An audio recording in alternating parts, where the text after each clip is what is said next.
Well, thank you. You may remain seated.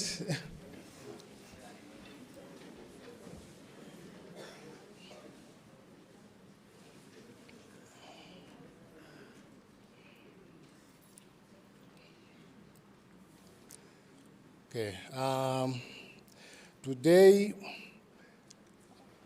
my name is Petrus Robert. I'll be your facilitator for the day.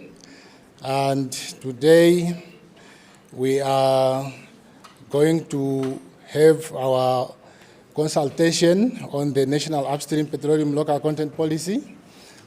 So,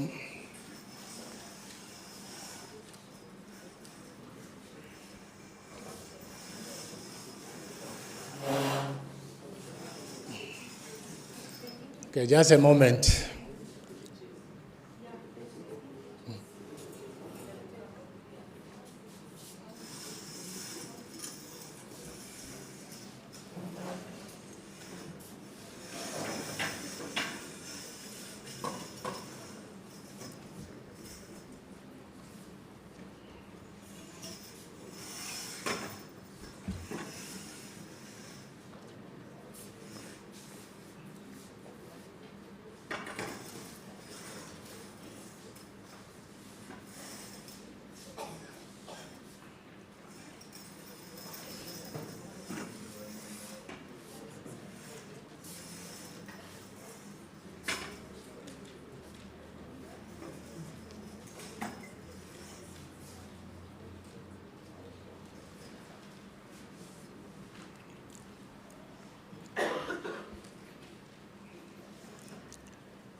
Well, may I ask the esteemed audience to rise again so we can sing our national anthem?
Mr. Ikero Andreas from Roman Catholic to help us with the prayer. Mr. Andreas.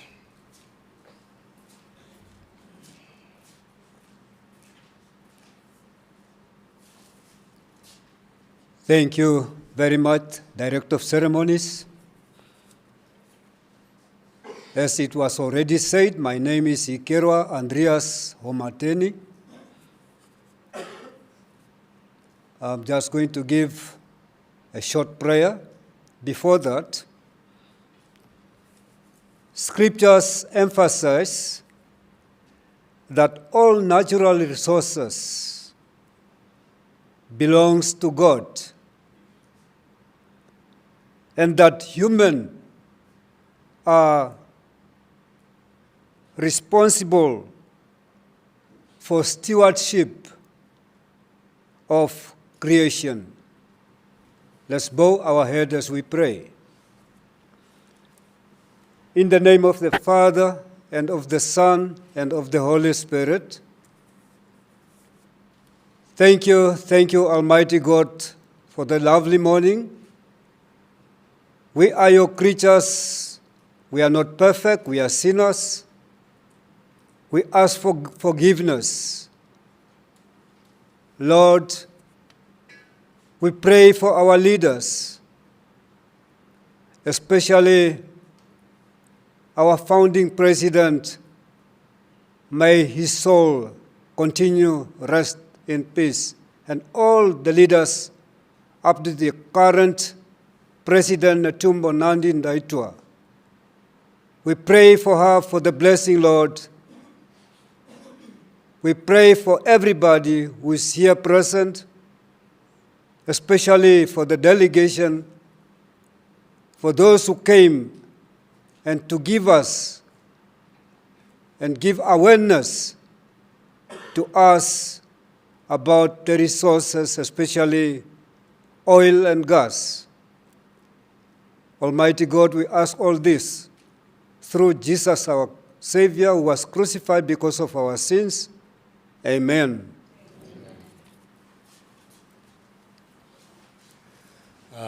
Thank you very much, Mr. Andreas, for the prayer. We may remain seated.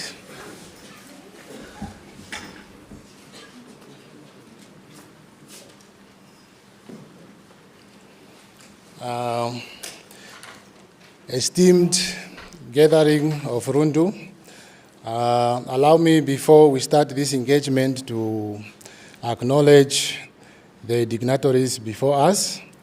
Would like to acknowledge the presence of our Governor of Kavango Region, Mr. Hamunyera Hambyuka.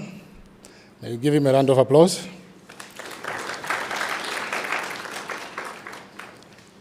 All regional councillors present, Your Worship, the Mayor, Mr.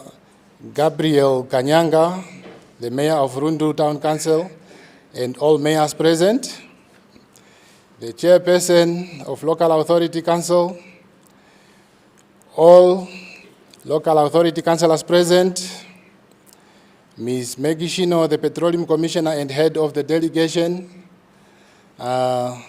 Also would like to acknowledge the presence of our Honorable former Ambassador, Dr. Samuel Mbambo, in our midst. All chief officers and acting CEO of town council and villages, all head of ministries and agents, institution of higher education present, esteemed community members or diplomatic corps, captain of industry, representative of civil society, the youth of Kavango region, members of the media, I welcome you all to our engagement. Today we'll be dealing with the National Upstream Petroleum Local Content Policy, which is in the draft format.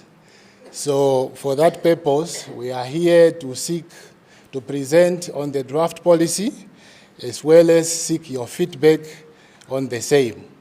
As technical people, we have considered that we could have from our end, but it's always important, since this policy will be for the people, it's therefore then that it's imperative that we are engaging the community of Rundu and the Kavango East this morning. So next on our program, I will give the opportunity to our Honorable Governor Amunyera Hambuka to welcome us to this engagement. Governor, the floor is yours.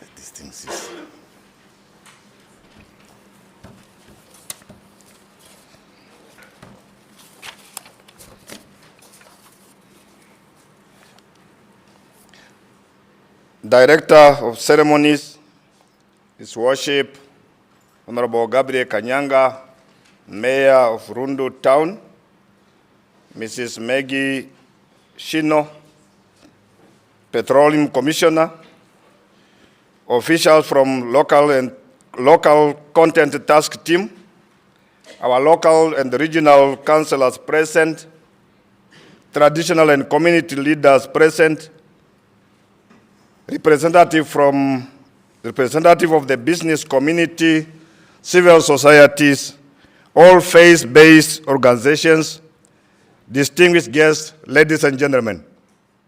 Good morning, Morokeni. It is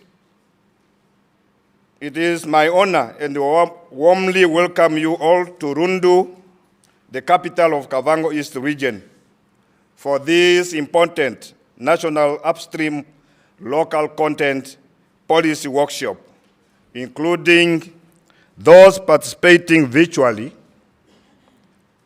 At the outset, allow me to express my deepest appreciation to everyone who has taken time out of their busy schedule to join us today. Your presence underscores your commitment to shaping the future of our country and ensuring that the wealth of Namibia benefits its people.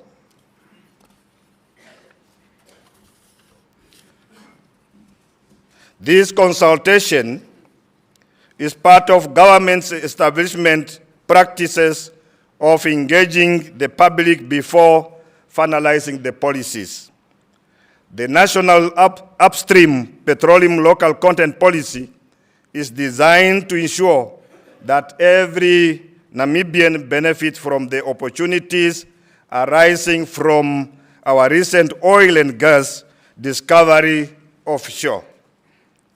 Today's session provides a platform for your voice to be heard, your perspectives to be considered, and your contribution to be integrated into the final policy. As you are aware, Namibia stands at the threshold of a new era. The recent discovery of significant offshore oil reserves hold the potential to transform our economy and position Namibia as an oil exporting nation.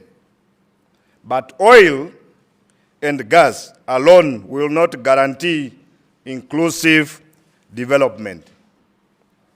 We must ensure that the value chain from exploration to production and beyond translate into jobs, skills, business opportunities, and share prosperity for Namibians.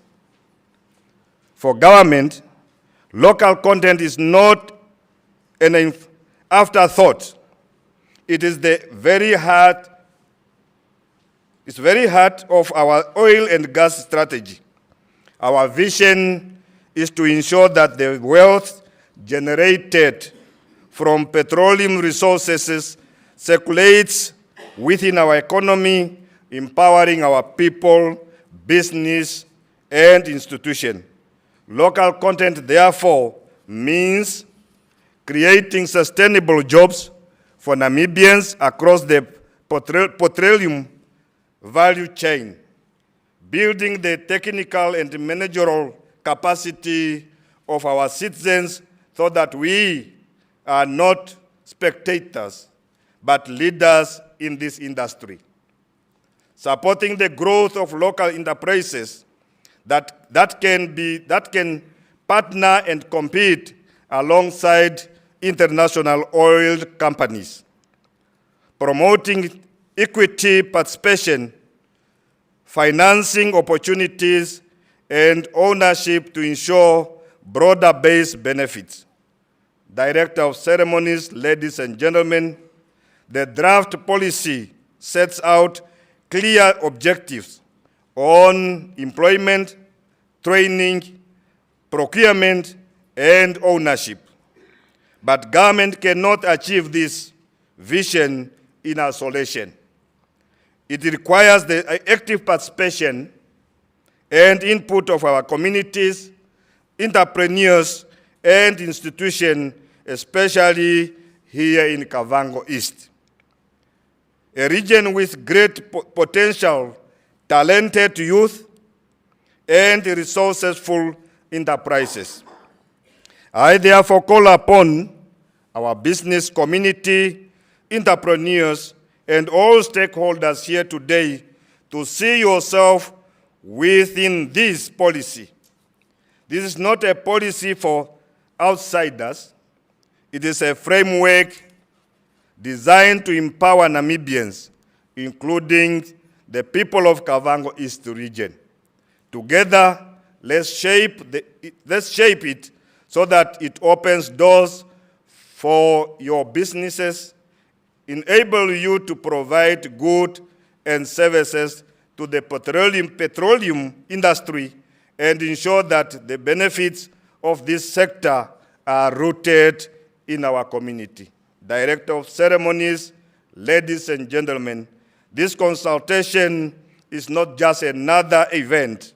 It is a bridge between opportunities and action, between discovery and development. The discussion today will focus on the rationale, guiding principles, opportunities, and objectives of the policy. Your contribution are critical in making this framework truly inclusive and responsive to Namibians' needs. As I conclude, let me reaffirm government's unwavering commitment. The oil and gas industry must benefit all Namibians. The promise of this sector is immense, but it is our collective responsibility to ensure that the promise is realized for the current and future generation. I thank you all for your attendance and wholeheartedly participation, and I warmly welcome you to this important consultation, and I thank you for your attention.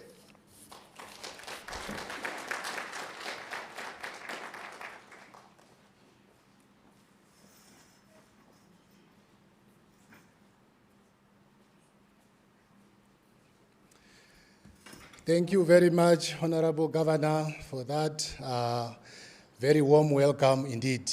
Let's give him again a round of applause.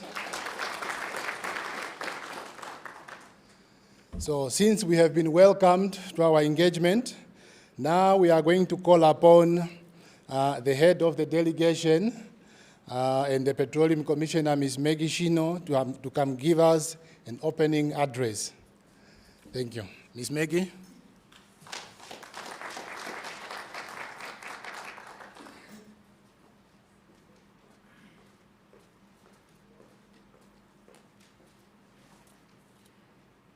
Thank you very much, Directors of Ceremony, for this opportunity. It's indeed a great pleasure for us as representative of the Office of the President to be present here in the mighty Kavango East, discussing a very important issue that relates to us growing the economy of Namibia and making it possible for us to see the tangible results of the oil and gas industry the elusive black gold that we have been searching for many years in Namibia. Allow me to observe the dignitaries before me. I would like to honor the participation or the presence of the Honorable Amnyera Ambyuka, the Governor of the Kavango East Region. I would like to acknowledge the presence of all regional councillors that are present within our midst. I would also like to honor the presence of your worship, Honorable Gabriel Kanyanya, the Mayor of Rundu, and all mayors that are present. I would like to also honor the presence of all local authority councillors that are present here with us, the presence of all traditional leaders and traditional authorities that are within our midst. Let me also welcome all chief regional officers that are present here today, all executive officers and acting CEO of our towns and villages as we have them, all heads of the offices, representatives of various ministries, and other government agencies as we have them. Let me also take the opportunity to welcome the youth as represented mostly through the institution of higher education that we are seeing here today. Esteemed community members, members of the diplomatic corps, as we have been informed by the directors of proceeding, members of the civil societies and the media, everybody, you are all welcome. Morokeni. Morokeni. Thank you very much. I'm truly honored to stand before you here today, not only to speak, but also to listen, to learn, and to work with you on this important journey that we are embarking on together as a nation. Namibia has entered a new chapter in history.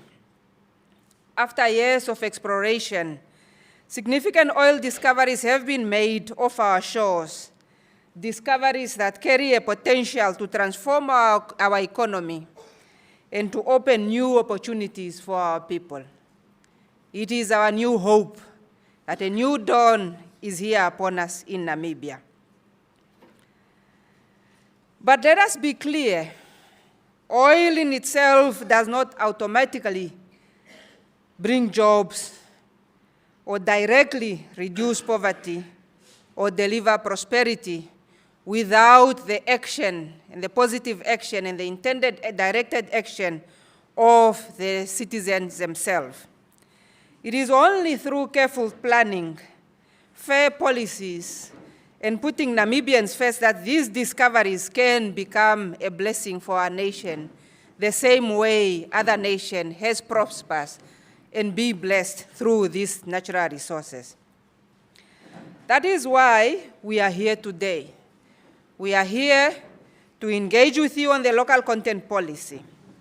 This policy, approved by Cabinet and now placed before you for your input, is our national framework, a national framework that will ensure that our people, our businesses, our communities, and our general public benefits directly from the Namibian petroleum resources. What is a local content policy? Many will be asking and questioning. In simple terms, the policy is about ensuring that Namibians are not left behind. It is a government commitment that oil companies must employ Namibians. It's a government commitment that they must train and develop our young people. It is a government commitment that they must source goods and services from Namibian businesses. It is our government commitment that they must transfer knowledge and technology to our people. But most importantly, it is our government commitment that Namibians must have equitable participation in all phases of this industry.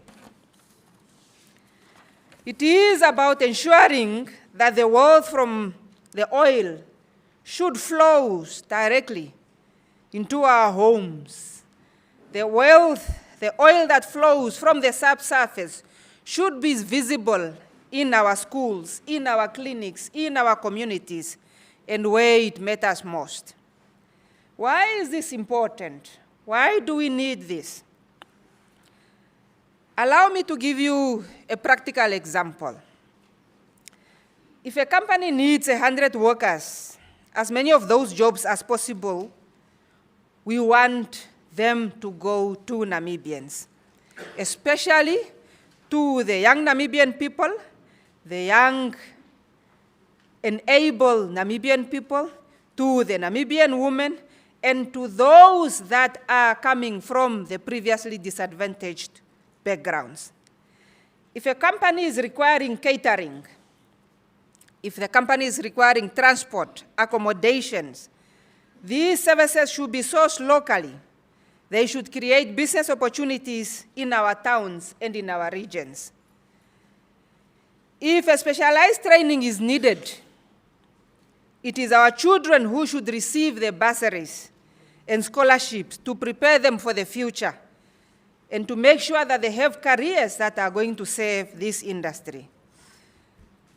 However, we should note that this industry is not just about jobs. It's about building a future where Namibians own, manage, and prosper through this oil industry, its own oil industry. How are we going to achieve this?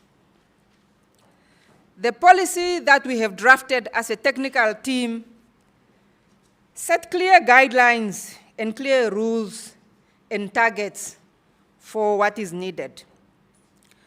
The oil companies will be monitored, they will be required to report on progress, and they will be held accountable for where they have missed on the promises of this policy. Government will ensure strict reinforcement so that this policy transfers into real benefits. We know too well from other countries that oil, if not managed well, can become a missed opportunity. It is where benefits, missed opportunities occurs when benefits are captured only by the few, where corruption is allowed to thrive, and where communities are left behind. Namibia is determined to follow a different path from what we have seen.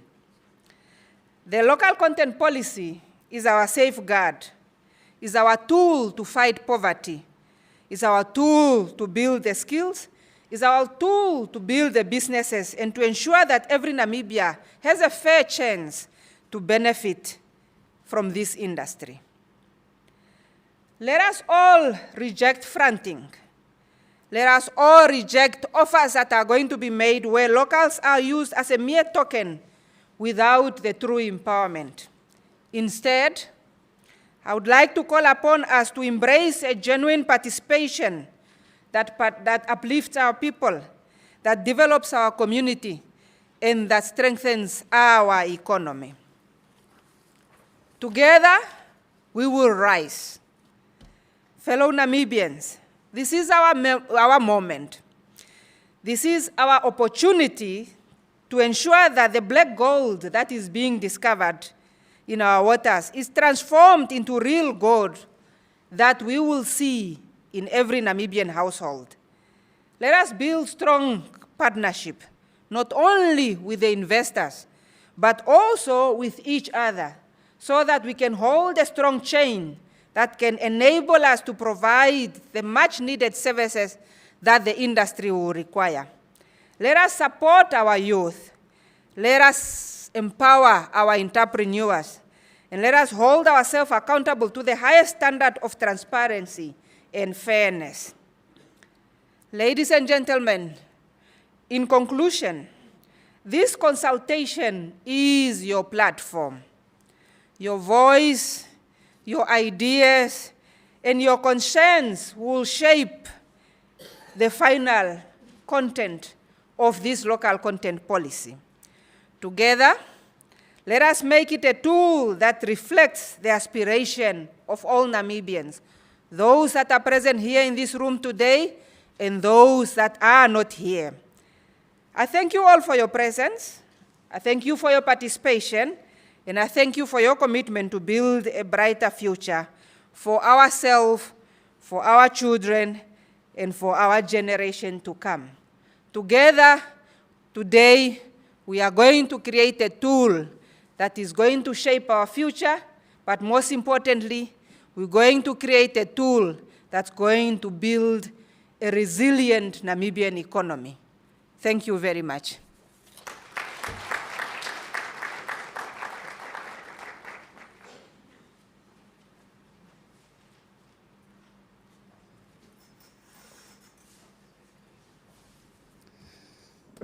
Well, as we have been warmly welcomed by our governor, and then we have been given a further amplification by the Petroleum Commissioner of our engagement for today. So now we are going to dive in deep, where we'll be given now a presentation on the overview of the Namibian petroleum industry. This presentation will be done by Mr. Johannes Mbundu from NAMCO.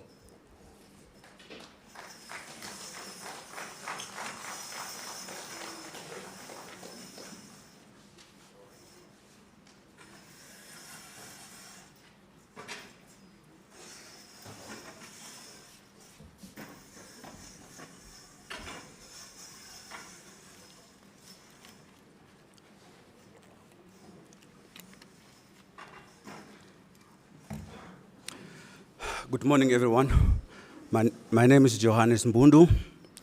I'm from Kavango. I grew up here, was born at Shambu, started my primary school at Kehemu Primary School, and then went to Doctor up to grade 10, grade 11 and 12, Rundu Secondary. Then from there, I got the scholarship. I went to Russia, and I met Dr. Samuel Mbambo. That time was the ambassador. So I graduated with my master in petroleum engineering from Russia.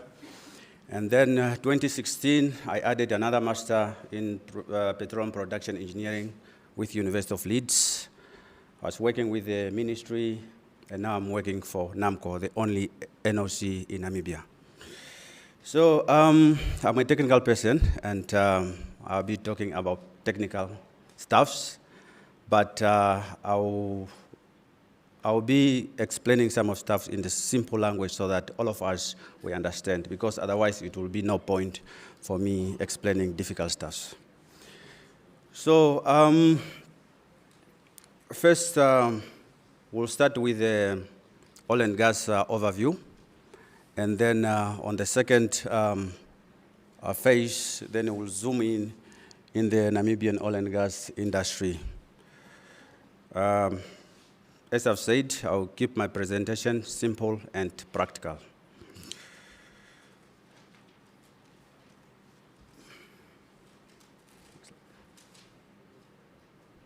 Okay. So, okay, next slide.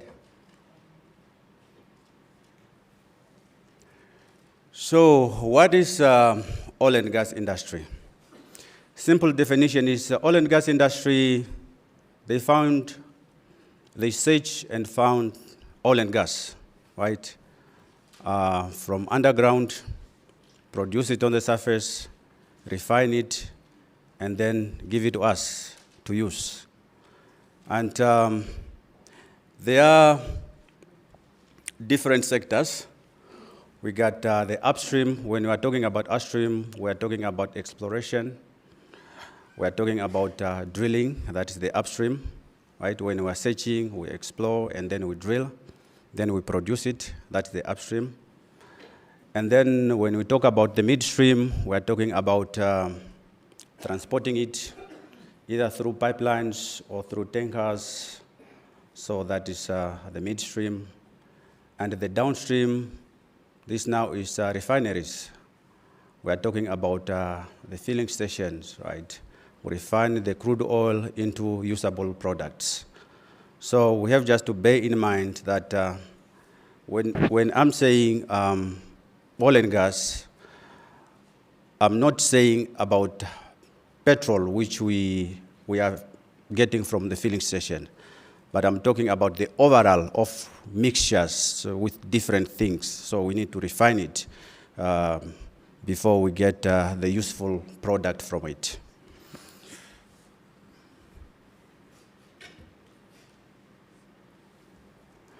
So how does oil and gas formed? So maybe a lot of us, we think that oil and gas are from dead animals, big animals, which died long time ago. But basically, oil and gas is from tiny creatures, sea creatures, and also from tiny plants, which we call pollens. So long time ago, those animals or those plants, they were a lot, and then they buried under the surface. So when you bury something, so two things happen.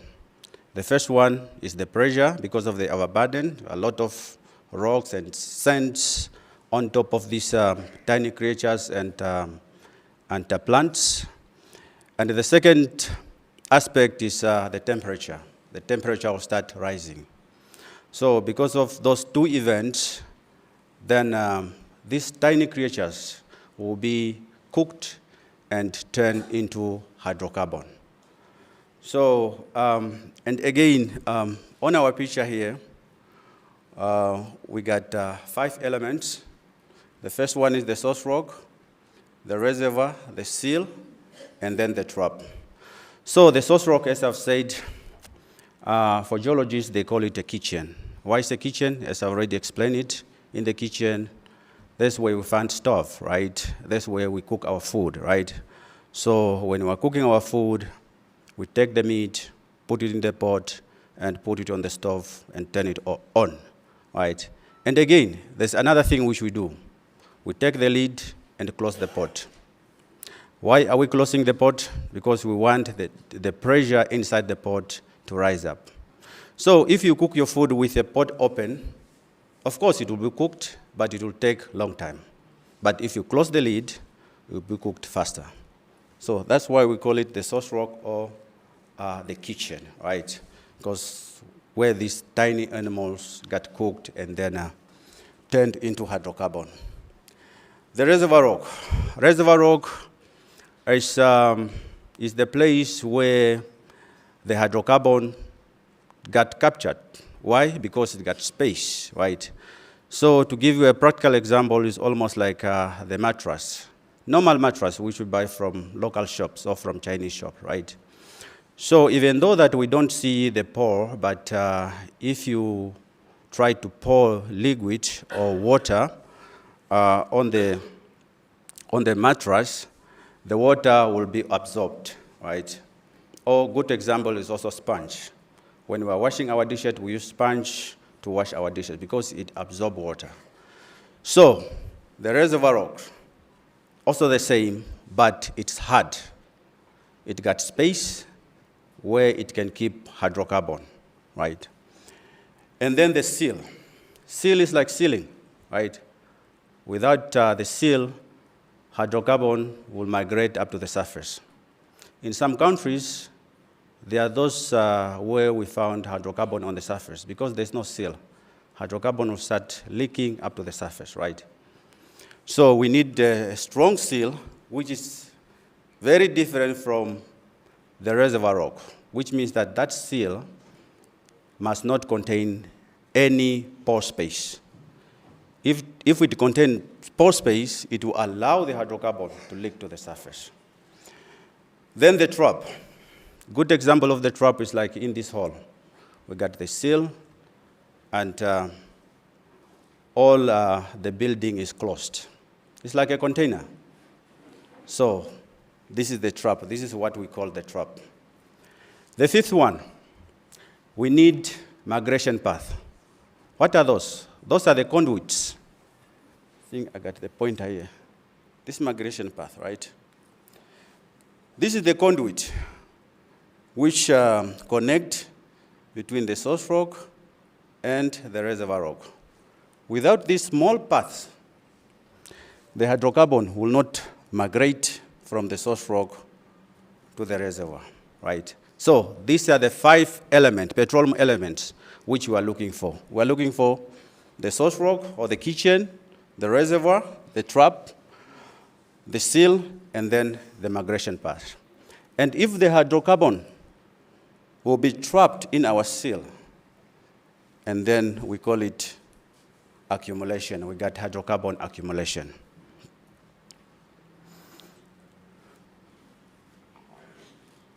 So, how do we do it?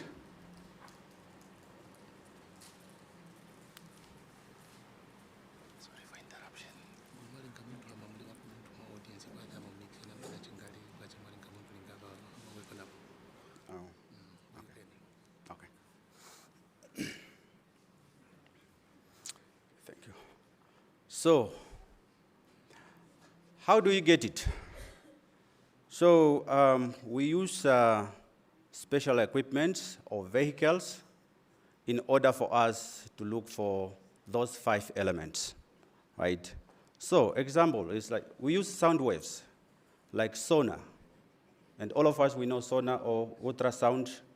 For example, when a lady is pregnant, go to the hospital, check the baby. The doctor will not cut the lady, but will see the baby, whether the baby is healthy or not. So, exactly the same. This is the method which we use. So there are some vehicles which we use. I think we've seen this type of vehicle, especially here in the Kavango region. These are vibroseis, and these are thumpers. The record in Africa, they were using first this type of vehicle, and then they changed to vibroseis, right? So this vehicle, their job is very simple. They just send sound waves in the ground to take the picture.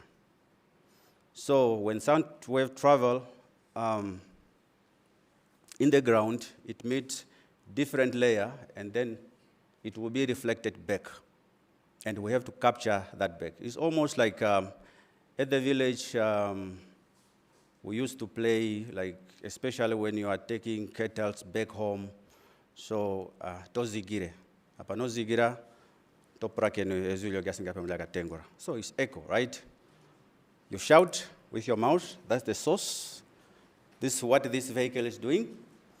And then, if you look at the ship in the sea, behind the ship, we got some streamers. Those are hydrophones. And on land, we call it geophones. Geo means land, right? Hydro, we mean liquid or fluid. It's almost like Kana, the source, etui, the geophones, right? Tozigire, toporakene. Omsaga tengora, ezwili ugomelaga tengora, right? So it's simple as that. And we know that the speed of sound is constant. So if you got a timer, you shout, look at your watch, and then you have to listen to the voice, right? When it comes back, and then you times that with the speed of sound, and then you know the distance, like how far is the building or any structure. This is exactly what this vehicle is doing. So what type of picture do we get? This is the type of picture we got, right? This is on land. This is our vibroseis, and then we got our geophones, right? The sound waves are being reflected back. Gwendi sona, seno harakutara mkeke mezimo, tozi kospangero, takamtara kuvura bakupene fanosi, mnona ngapi mwakara, mnona kwa kuvera ningapi. So exactly the same, right? And then on the sea, this ship got also the source. It bursts sound, it penetrates the water and go to the ground, reflected back. These are our hydrophones, etui. So from this process, we get this picture. So on this picture, This is where the geophysics or the geologist will try to find those 5 elements, which I'll just explain. The source rock, the migration path, the trap, the seal, and also the reservoir rock. So a very special geologist who will tell you, based on this picture. But there's one thing, we cannot see hydrocarbon here. No, we can only see those 5 elements, right? Then what is the next step? So the next step, we have to go and drill, because that is the only way we can confirm whether our trap contains hydrocarbon or not. This is the job which Recon Africa is doing. Recon Africa got an image, got also the distance, like how far I can drill. Is it 4 kilometers? Is it 10 kilometers? Is it 15 kilometers? Got the image. But we don't know whether the trap got hydrocarbon accumulation. The only way is to drill. It's almost like, you know the address of a person. You know the address of the person, but you don't know whether the person is at home or not. The only way to know whether the person is at home or not, you have to go there. And this drilling is going there. So these are the type of equipment we use to drill. Drill ship, semi-sub-pool, and on-land rig. This is from Recon Africa, Shell, Total Energy. They're using this, and also this. I've been to both of these structures, either for Total Energy, Shell, or even Recon Africa. I've been there. So if we found the hydrocarbon in the large quantity and also justified. What do I mean justified? Which means that large quantity and also we can get the return on the investment. Because we have to remember that the size of the well is, we begin with 36 inch. That's plus minus like 60-something centimeters. And we end it with 8.5 inch. That's like 20-something, centimeter. Just imagine how small is the well, right? But we have to drill this well for 10 or 15 kilometers till to reach the reservoir rock. So even if we find oil on that well, we need to go on another place because it's not justified based on this small well that we got already accumulation and we can produce. We have to drill as many wells as possible, and then we establish, the contour, and then we know that, okay, now we know that from here, maybe up to Maria Mwengere, we know that this is our reservoir, is fully charged. We can produce, and we can sell it on profitable. That's what I mean, justifying. So when we're producing, these are the type of equipment which we use. On land, we use pumps, different type of pumps. And in the sea, because of water, we use either the fixed installation for shallow water, and in deep water, like for example, where we found oil and gas with Total Energy and Shell, it's 3 kilometers water depth, just imagine. And you cannot put the installation like that in the water depth. So you need to go with the type of floating installation, right? And then you anchor it, then you start producing your hydrocarbon. So this is just a repetition. Upstream, we got exploration, drilling, and extraction, production, right? Midstream, we got to process, storing, and transport it. Downstream, refinery, and distribution. What Recon Africa is doing, this is upstream, right? Downstream, midstream, if you go like at Valves Bay or maybe Ludres, you will see those barge, you call them tankers. They are transporting hydrocarbon. This is what we call midstream. Or maybe pipeline, when there's a pipeline transporting hydrocarbon, this is what we call midstream. Downstream, our filling station, service station, or refined products, petrochemicals from hydrocarbon. So this is the industry circle. We start with exploration when we are searching for hydrocarbon. Then if we found the hydrocarbon, appraisal, which means that, as I've said, the size of our well is very small, so we need to drill as many wells as possible to establish that, that area. And if it's justified with a large quantity, so we go to development, which means that now we are preparing the area to produce. So we drill development wells.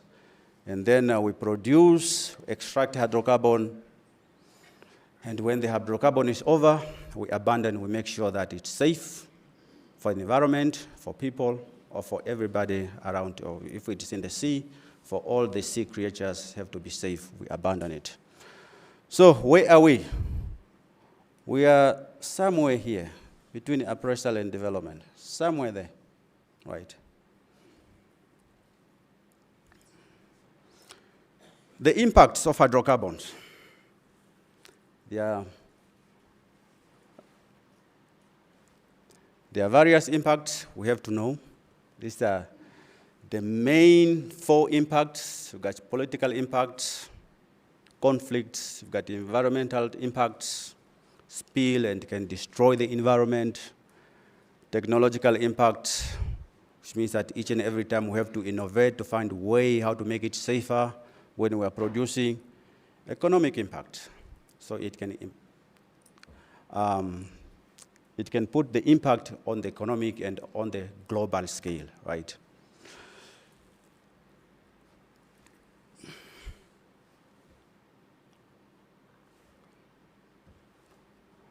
So safety. Safety is very necessary. I can't stress this much. Safety on politics, safety on environment, safety on economic, which means that we must have at least people who understand about the politics side of it, right? We need police officers to understand this. We need defense force, because those are the ones who give us safety, right? We need security guards, right, to safeguard the area, right? We need lawyers who understand this to defend us, right? And for the environment, we need people who understand about the environment, who understand our regulations, so that they have to tell us that the thing which we are doing is not good for the environment. We have to use different methods, right? We need local people to tell us those things. Technology, again, we need people who understand about the technological side of it. For example, cybersecurity. How can we defend ourselves from, cybersecurity? Or maybe new tools. How can we invent new tools to be used in the industry which we know that is safe for us to extract hydrocarbon? We need local people, right? We cannot depend on foreign experts, right? Economic, we need also people, economists, who understand the value of it, who can do some calculations because they know the formulas, who can see it coming that this thing will affect our economy and be proactive, which means that act on time, not reactive.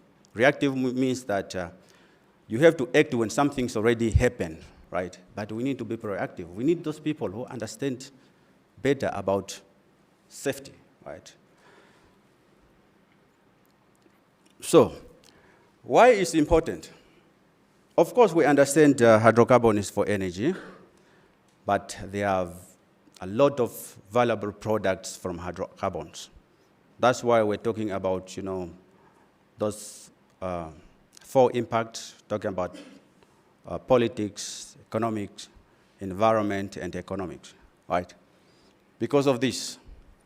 And maybe some of us, we don't know this, but our life depends on hydrocarbon, on oil and gas, right? If we can look at ourselves while we're sitting here, somehow we got plastic on us or we got rubber on us. And sometimes we use fertilizers from hydrocarbon.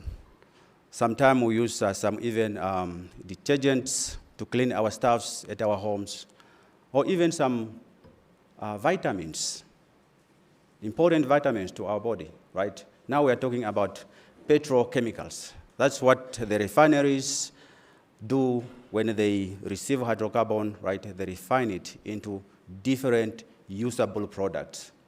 Fuel, yes, that is part of it, but the most important thing is this, right?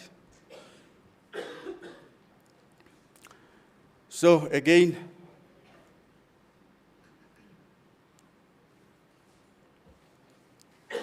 here is just a repetition. So generate millions, millions of dollars from hydrocarbons. It can contribute to national GDP. It can create a lot of workforce, right? Direct and indirect. Some people will be like, I'm in agriculture, what have to do with oil and gas? But guess what? The fertilizer is coming from there. Guess what? The people who are working on the rig, they need food. Each and every us need food to eat. So someone have to produce the food, you know, for us to eat when we are exploring, right? So you see, it's either tangible, either direct or indirect, right? A lot of jobs can be created. We're talking about nurses. So we are working for me, when I'm on the platform, I work at least minimum of 12 hours. Sometimes you can go to 14 hours without sleeping, right? So it's non-stop. If you see Recon Africa, the way they are drilling, they don't have any weekends. They cannot say that this is Saturday, Sunday, we have to rest. No. They continue drilling. So they need a doctor who can tell them that you're healthy, you need to rest, you need to go home, right? So we need those doctors. And again, we need teachers who can teach about hydrocarbon, who understand about hydrocarbon and teach hydrocarbons. It's not only about geologists, engineers, and petrophysics, geophysics, but it's a lot of tangible people in the tourism industry, hospitality, because a lot of investments are coming to the country. So the real estate industry will be booming. So we need somebody who understands that, right? So that's why I was stressing about the job creation there. So how does it help the economy? These are some of the stuffs. Again, repetition. GDP of the country and economic growth, create thousands of jobs, right? Attract foreign investments, stimulate local businesses, and also strengthen public infrastructure.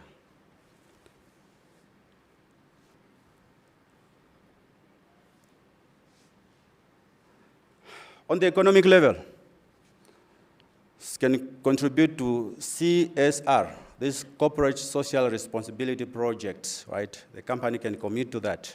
For example, drilling water wells just for the community to drink. This is part of CSR, right? Fund schools, hospitals, infrastructures, support health, education, social welfare, foster long-term positive relationship with local people, and also encourage community to participate. Those are all the benefits on the community level. So now we understand about what is this oil and gas industry all about. Let's now come to our history, our story. How did it begin, and where are we at this point?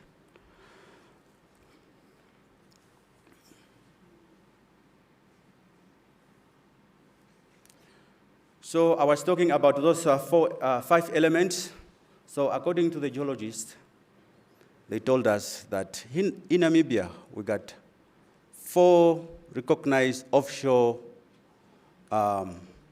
basins where we can find this hydrocarbon. And on land, we got 2. We got Ovambo Basin. This basin is the one which extends up to Kavango, and the Recon Africa is confirming that. And also we got the Nama Basin, right?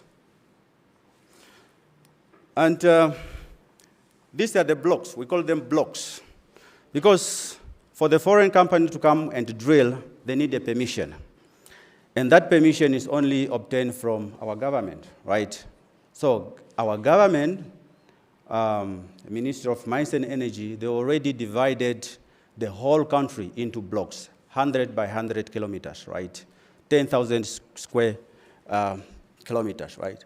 And these blocks, so foreign company can apply to drill in this block. They do assessment and then they drill. They don't just freestyle, but they drill according to their permit, which they receive. If the government say that you applied for this, and here's where you have to drill, you have to drill there, right? And this is how we started. Just go back. Just go back. And this is how we started in 1994. You can see these colors. There were few blocks which were ready to be drilled. 2007, you can get a clear picture there. 2011, 2024, it's almost the whole offshore is covered, or in water is covered. On land, we can see in Kavango there, and Ovambo Basin is covered, and also somewhere at the south. And these are our partners. Of course, we got NOC, NAMCO, BW Kudu, Chevron, Shell, Total Energy, Recon Africa, ExxonMobil. These are the companies which got a permit from our government for them to drill and find hydrocarbon. Ovambo Basin, we started in 1960s. We acquired some, remember when I told you about the sound waves? Acquired sound waves, and based on the sound waves, we drilled those 2 wells. Fast forward, 2024, we drilled Naingopo. Right now, we are drilling Kavango West 1 well, right, with Recon Africa. Nama Basin, again, we got some activities happening. 2023, still ongoing exploration based on the sound waves or the seismic. Seismic means sound waves, right? Offshore, in the water. So we started somewhere there, can't even see. So we started in 1968. 1968, then 1974, we drilled the Kudu gas field, and then 1993, 1998. Fast forward, 2021, when Shell drilled this well graph, I was there on the rig, on the drill ship, Enscom DS10, call it Enscom DS10. We got discovery there. 2022, again, with Venus, Total Energy, again, another drill ship, Maeski drill ship. 2023, we got Larona, Risedi, Joker, all those discoveries. And then right now in Orange Basin, we got also some discovery like from Rhino with their wells, and also from Gulp with Mopane. Right now, Rhino is busy drilling with another well, which is Volans. So this is the story for Namibian Basin. This is how we started. So we got proven source rock. The kitchen is proven. Reservoir system working. It needs to be further quality check on the reservoir quality. Remember that I was talking about the sponge? So the reservoir quality is not good enough, but we need more data in order for us to evaluate whether the reservoir can hold hydrocarbon or not. That's where we are. Valvis Basin, got, of course, working petroleum system. We got reservoir system developed. Charge is a risk. What is the charge? Those are the migration path. Based on the sound wave, the migration paths are not visible. Those are the ones which we are busy accessing. Ludres Basin, again, we got all 5 petroleum elements. They are working, but we need more data to evaluate, right? Orange Basin, it's very interesting. We got Kudu, It's already, proven. We got gas there. Then we got Rhino, discovery. We got Shell, discovery. Total Energy, discovery. We got Gulf, discovery. So this is Orange Basin, right? Again, this is just a repetition of information. So this the map which show us the leads and the prospect. The lead, which means that we still need data to evaluate those 5 elements which we're talking about. The prospect, which means that those subsections, they are ready to be drilled. We need just investment. We need just partners, strong partners who can invest and drill the wells. Just to give you an idea, to drill one well, like for offshore, plus minus 100 million US dollar to drill one well. Offshore, in the range of 15 to 20 million US dollars, right? Not in Namibian dollar, but everything's in US dollar. So we need partners who have money and technical capability to drill this prospect, right? And this is the coverage, the data coverage. I was talking about sound waves. These are all the sound waves which we can look at it and see those 5 elements which I was talking about. And these are the wells which we've drilled so far. So the whole country we've drilled in the range of 60 to 70 wells. There are still few. We need to drill more wells, right? So how can we help? Or how can you help? So we have now to support the industry. You have to understand the regulation of it. That's the only way you have to support the industry. Understand the regulation, understand all the aspect of it, and also you have to this one I have to stress. Educate yourself and others about petroleum industry. Because most of the time we think that petroleum industry is only for petroleum engineer and geologist. But as I've already told you, so it's a value chain, right? If you're a nurse, how can you prepare yourself to contribute to the petroleum industry? If you're a teacher and you know how to teach, how can you contribute to petroleum? You have now to educate yourself about petroleum industry. You have to participate in the community decision about oil and gas. Like we are here in the community hall, right? We're talking about oil and gas. You have to participate, ask questions, or maybe clarity. You have to understand this, right? And also you have to promote lifelong and upskilling industry jobs. You have now to scout around if you are still in school and see where you fit, right? So in my conclusion, of course, yes, it's a large investment, especially for upstream industry. Large investment, you need money. Told you already, like the cost to drill one well. Higher risk, a lot of uncertainty. This resource is underground. Sometimes it's 10, 15, 20 kilometers. We don't see what is happening there, and only what we got is seismic or sound waves. Based on the sound wave, we have to predict whether there's hydrocarbon accumulation there or not. But if we hit and there's a hydrocarbon there, it's a long-term business. The Petroleum Commissioner was talking about 25 years, sometimes can even go to 50 or even 100 years, right, producing the hydrocarbon. Long-term business. Complex in the operations. That's why we need the local people to understand this. Like, how can you fit in order for you also to participate in the petroleum industry? High reward. We're talking about all these good things, all this job creation, infrastructure, developing our own towns and cities, and also contributing to the GDP. This is a high reward, right? And then global impact, talking about safety. So we have to be mindful, and we have to find those people who are capable of understanding the business and all sorts of aspects. So Namibia is just starting, and we got a long way to go. So the youth, everybody, so we got a task to do, a big task to do, in order for us to understand our industry and also to involve as local people, because that is the only way we can develop our own oil and gas industry. Thank you all. That's the slide or the end of my presentation. Thank you.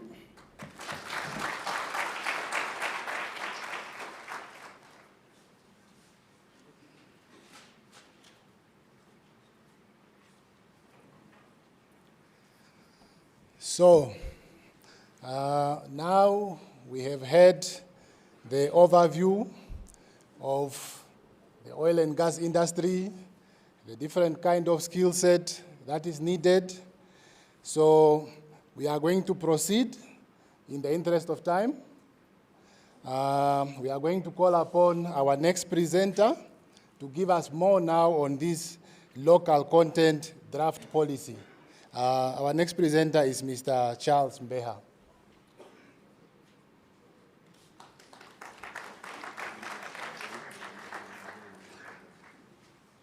Okay.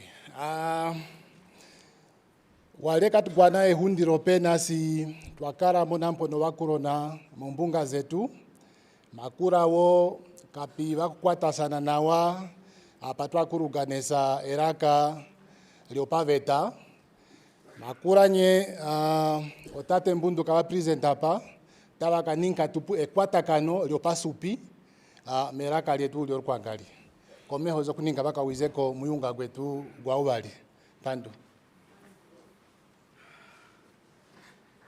Okay, yawa morokeni hena tangone bare.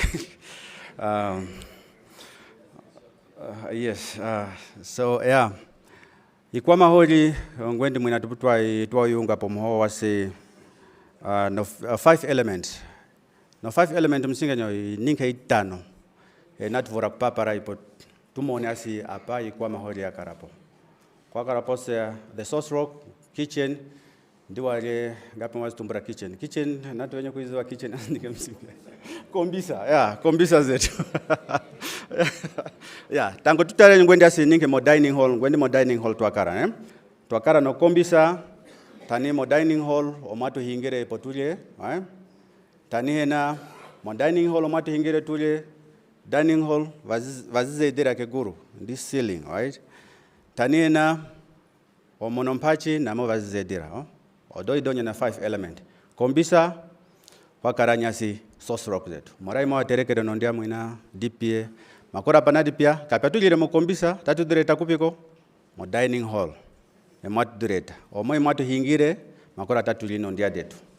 Makora ozinanye nzira genda gwina kureta nondia. Tunda ko mo kombisa awize mo dining hall o dinaido to kutumbrasi no migration pass detu. Marasene kasi opena pato nzira ogwina mureti nondia gwina kapna wiza to retere nondia. Ano ceiling mora wakona kuzedera ipo mtenya gwatu gwana seneso mtenya tudili nokuvura tu tulie na wano ndia detu amono monompachi namo mwalizedere odo idonye 5 elements makuro matu gwana kuruga nesanya ngwende gena mahina gena twa mono pefano ogwatu mbrase vibro size yagarugana it's very simple ngwendi mwina okay.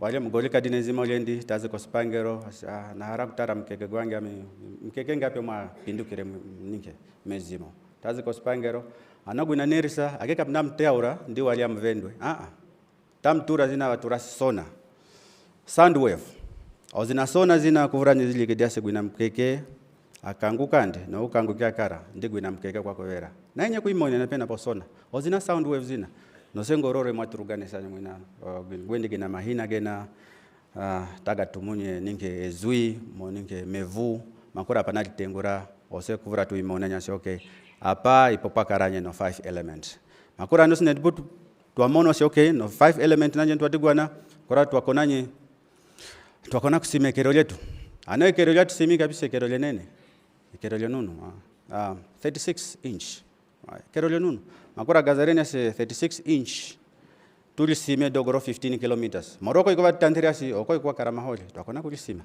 twakona kuli maintain olekero so anosne tupu maholi twagagwana makura twakona kugapa gesamo nyemevu wa ngape unanda kapalisamo sene pevu no do dinanye no pomba dina nami likida pena pefano anosene mefuta twakona kuruga na saikepa moramema anosne tupu mema kapise tondo unene twakana dikira po fixed installation anosne tupu tondo unene ngwendi mtwagwana maholi getu Orange Basin 3 kilometers, that is 3,000 meters.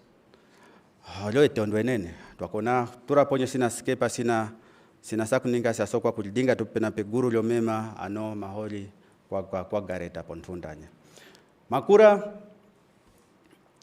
maudigu kuizanye maudigu ngwendi mwinana mtantere maudigu na politika kuvura uije ndi wale kuvura maudigu goninke gono investment ndi economic ndi wale kuvura gaza nogere ninke mkunda gwetu moraka ptwa divasi ngape mnatuga kwatakanesa maholi yonye tu haranye vantu ndi vadinkantu vakonanye kulironga va moniasi ngapi nani omnato vatera mora age petroleum engineer ndi geologist age kuvura kareko negano asi okay ngapi mnani vatera mkunda nyegwina galirongera ina yokuvatera mkunda ogwena egenya gakara negano kuvura rogane kumweno wa petroleum engineer ndi wale kuvura rogane kumweno wa geologist makura iponye gena maholi apanaga pwagesamo apanaga producer ininge na nyengano yako na kuwapera ano mawa msinge nyana tugwana konyo kwa maholi gwene mwina naitanta maholi imo kuvura tugwaneko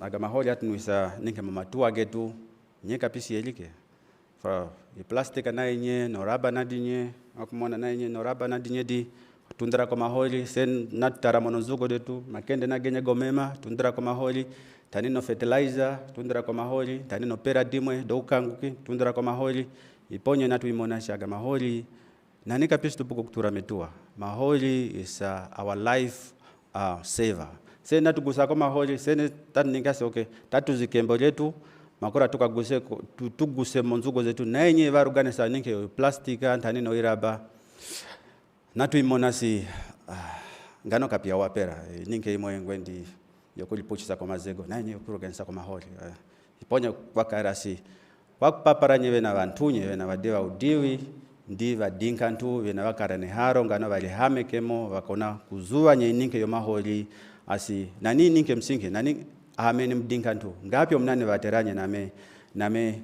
ninke name ni dive ko udiwi ko ye ninke yo maholi ipo ininke na nyengano ize mauta wakora oyongano popa sesu ano yo na tani sorry for my kwangali sorry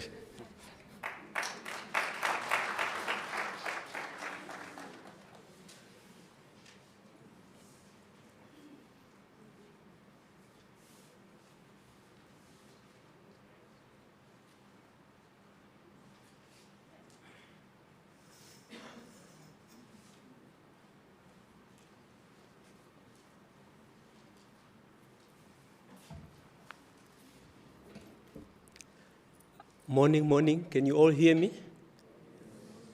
Okay, thank you.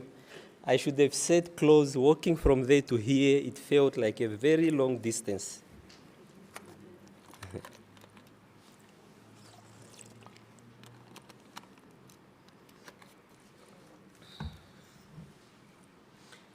Okay, before starting, again, we'd like to apologize for starting a bit late. We needed to make sure that everything is fine. Nonetheless, we are thankful to the Honorable Governor and the entire leadership of the region for hosting us. Thank you very much. And thank you for everyone for being here, as this is a very important platform. Before we dive in the presentation, I would like to just explain a few things which will help us to navigate through the presentation.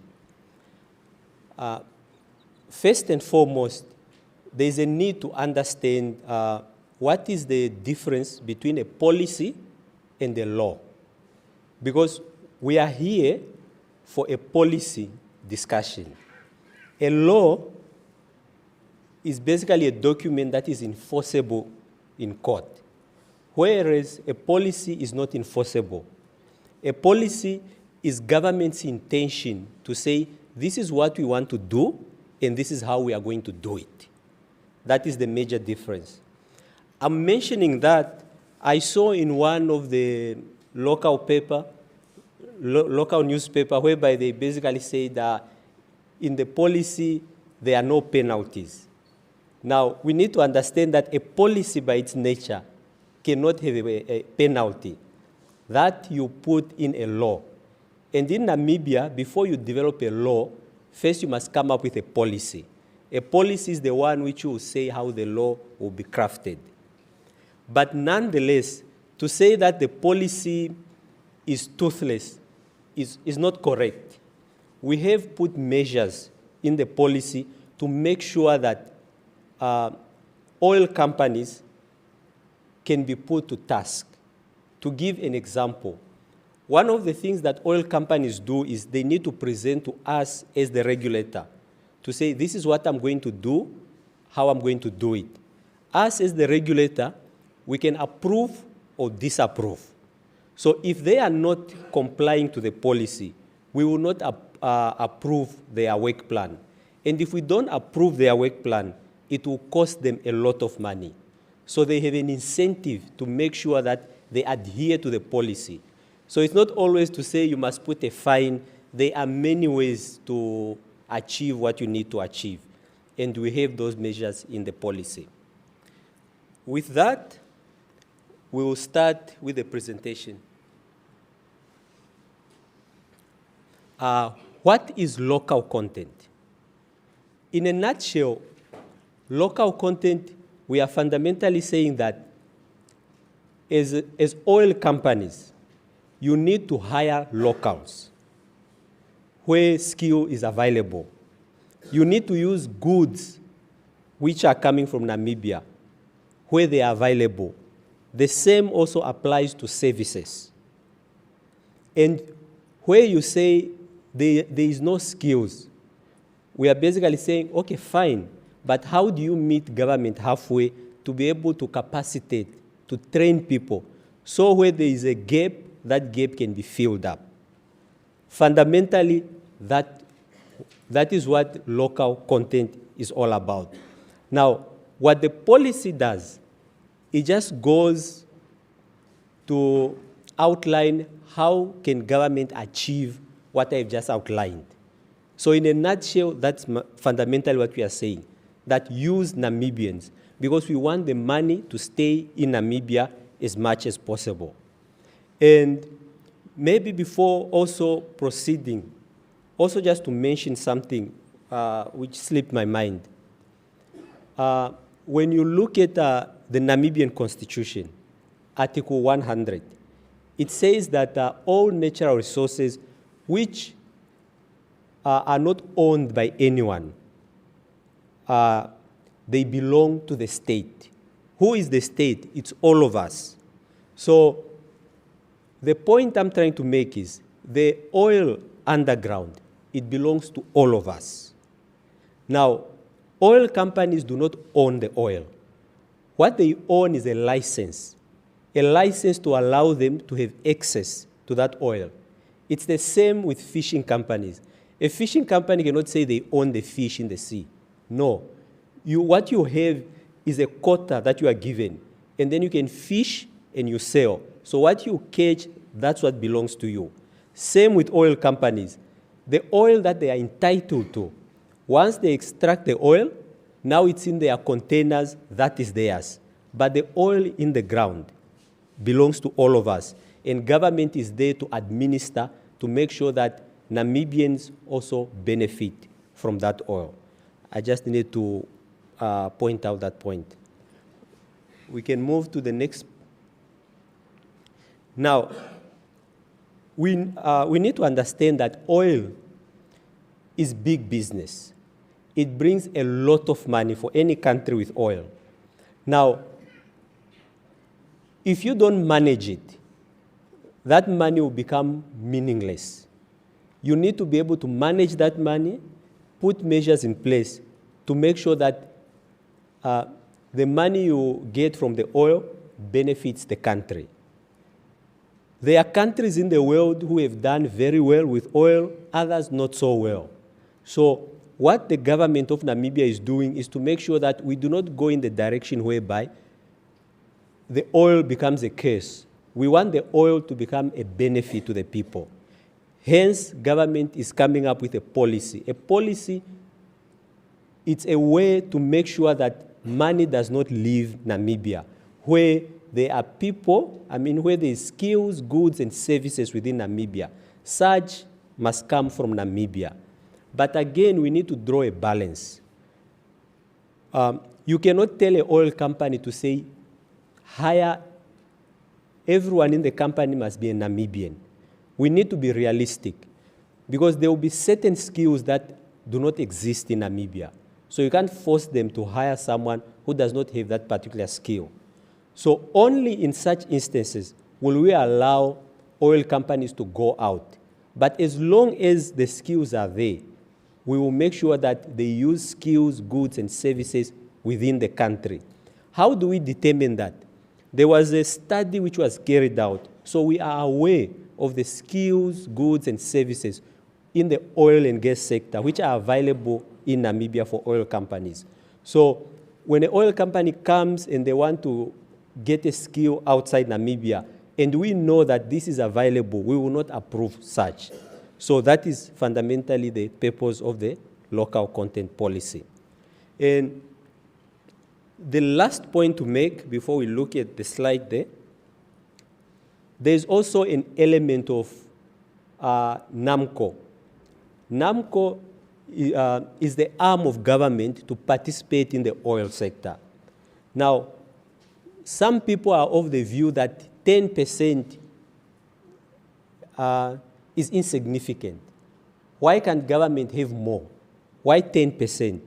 Now, we need to correct that. 10% is only one of how government gets money from the oil. We need to appreciate that there's also tax. Tax, which is about 31%. And then there's also royalties. And then when you add it up, you're already plus minus 40%. So, and on top of that, oil companies are going to employ Namibians, and they're going to use goods and services in Namibians. And on those goods and services and people, there's also going to be tax. And then you add all that. You can easily find that government will be taking plus minus 50%. That is to say, if an oil barrel costs $100, for every $100, government is walking away with $50.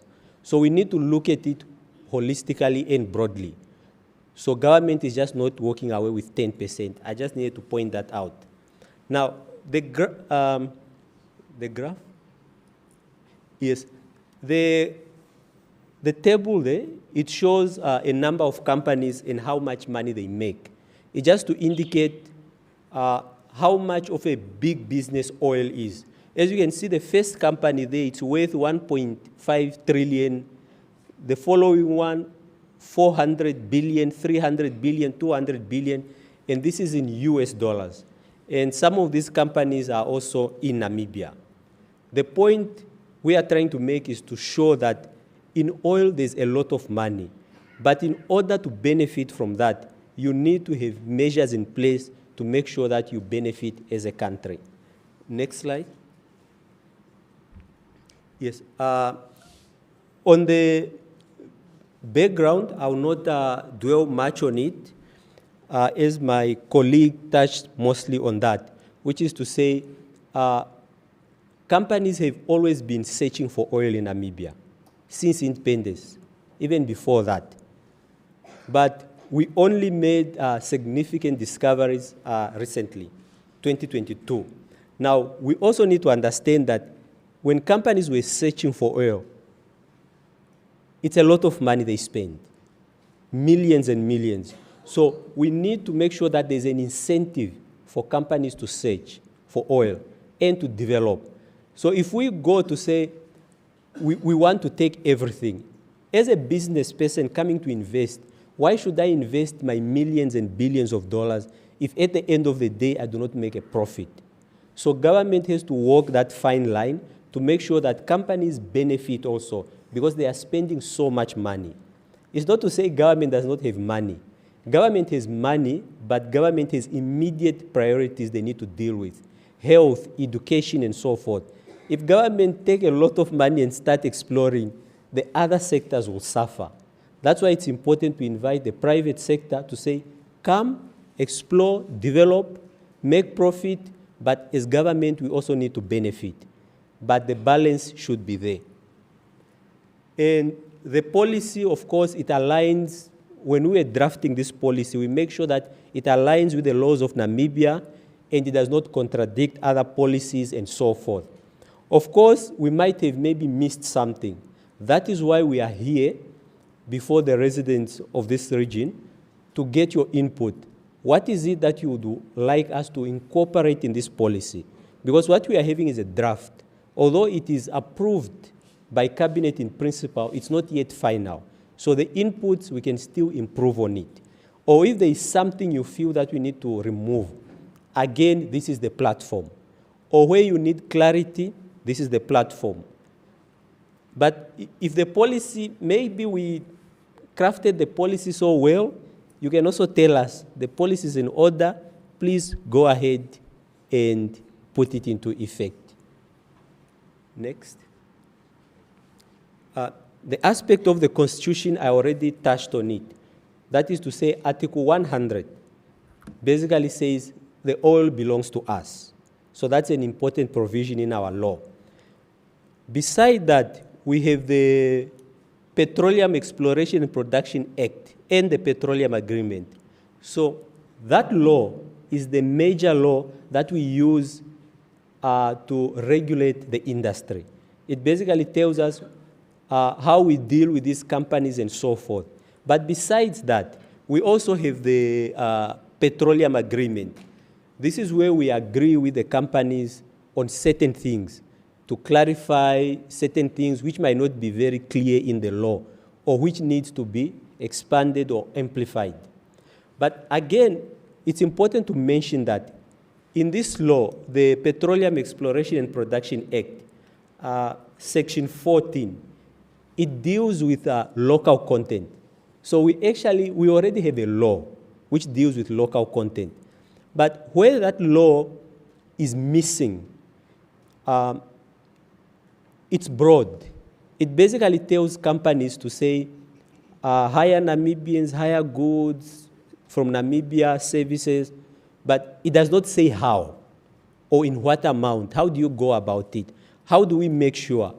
So this policy is basically expanding on Section 14 to make sure that where there are gaps, we fill those gaps and so forth. So that is also an important law that we use. And of course, now we are having this policy, and it is government intention that this policy should come into effect this year so that Namibians, ordinary Namibians, can start benefiting from this lucrative industry. Next. Now, when one comes up with a policy or any document, you need to have a vision and you need to have a mission. Now, what makes the two, what's the difference between the two? A vision is where you see yourself at a certain point in time. For example, if I may to give an example, I can say that my vision as Charles Mbeha is to go outside and have my lunch. That's my vision.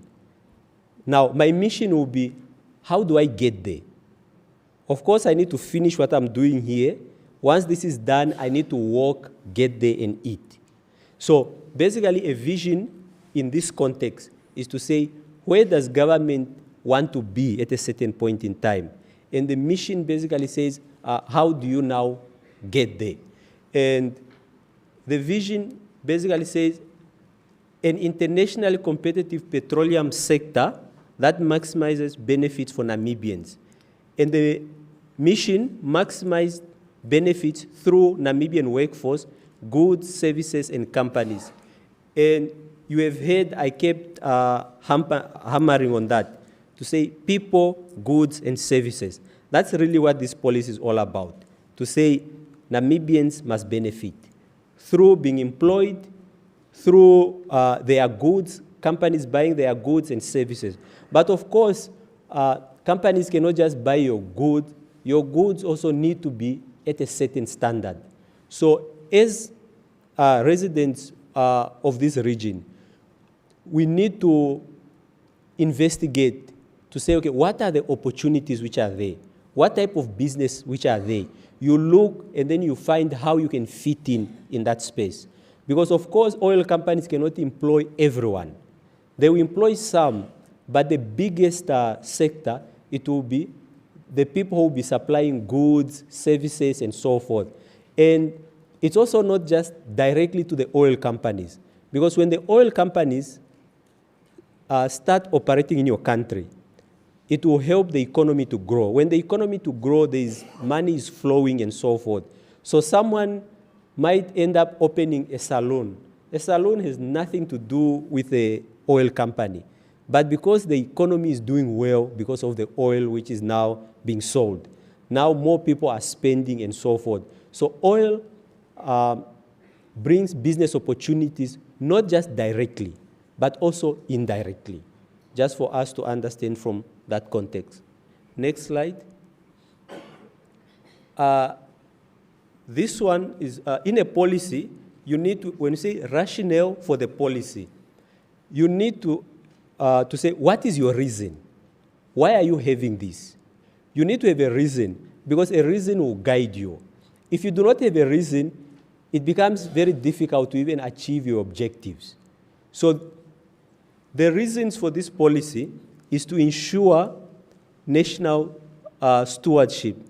That is basically to make sure that the oil resources are properly managed. And then you have sustainable development and energy independence to make sure that we use the oil we've discovered in a sustainable manner so that we can benefit from it for as long as possible. You don't want a situation whereby you just extract your oil and finish within 5 years. You need to allow yourself over a certain period of time so that government can maximize benefits from that. And we also need to be energy independent, as opposed that all our energy is coming from outside. So we need to use our oil to gain energy independence. Economic diversification, inclusion, and value addition.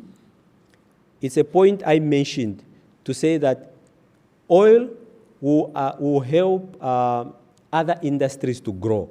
So it's not just the oil industry. Now, when you talk about value addition, it's basically to say we need to add value in Namibia. So as opposed that everything is coming out, but it should be things must come from within our country. And inclusion, we want everyone to benefit. We don't want a situation whereby it appears that it's only a small group within the country which is benefiting, but it must be of general benefit and application to everyone. Hence, we are moving from region to region so that everyone has an opportunity to know what is happening in the industry, how to go about it in order for one to benefit from this. Of course, we need to prioritize Namibian goods and services. I have already spoken on that. And we need to ensure equal opportunities for previously disadvantaged persons. Now, who are the previously disadvantaged persons? Disabled people, women, and a black man. Those are the previously disadvantaged persons. So when oil companies are presenting to us their program, we want to see that being reflected in how they employ people, in how they hire, that these groups are also catered for because they were previously disadvantaged. Next. These ones are guiding principles. Guiding principles are more like beliefs. What is it that we believe in while we are implementing and facilitating this important project? We want to make sure that the environment is protected. So oil companies must extract the oil in a responsible manner that they do not destroy our environment. For instance, the oil which was discovered currently, it's from the ocean. And we know that Namibia has a good fishing sector.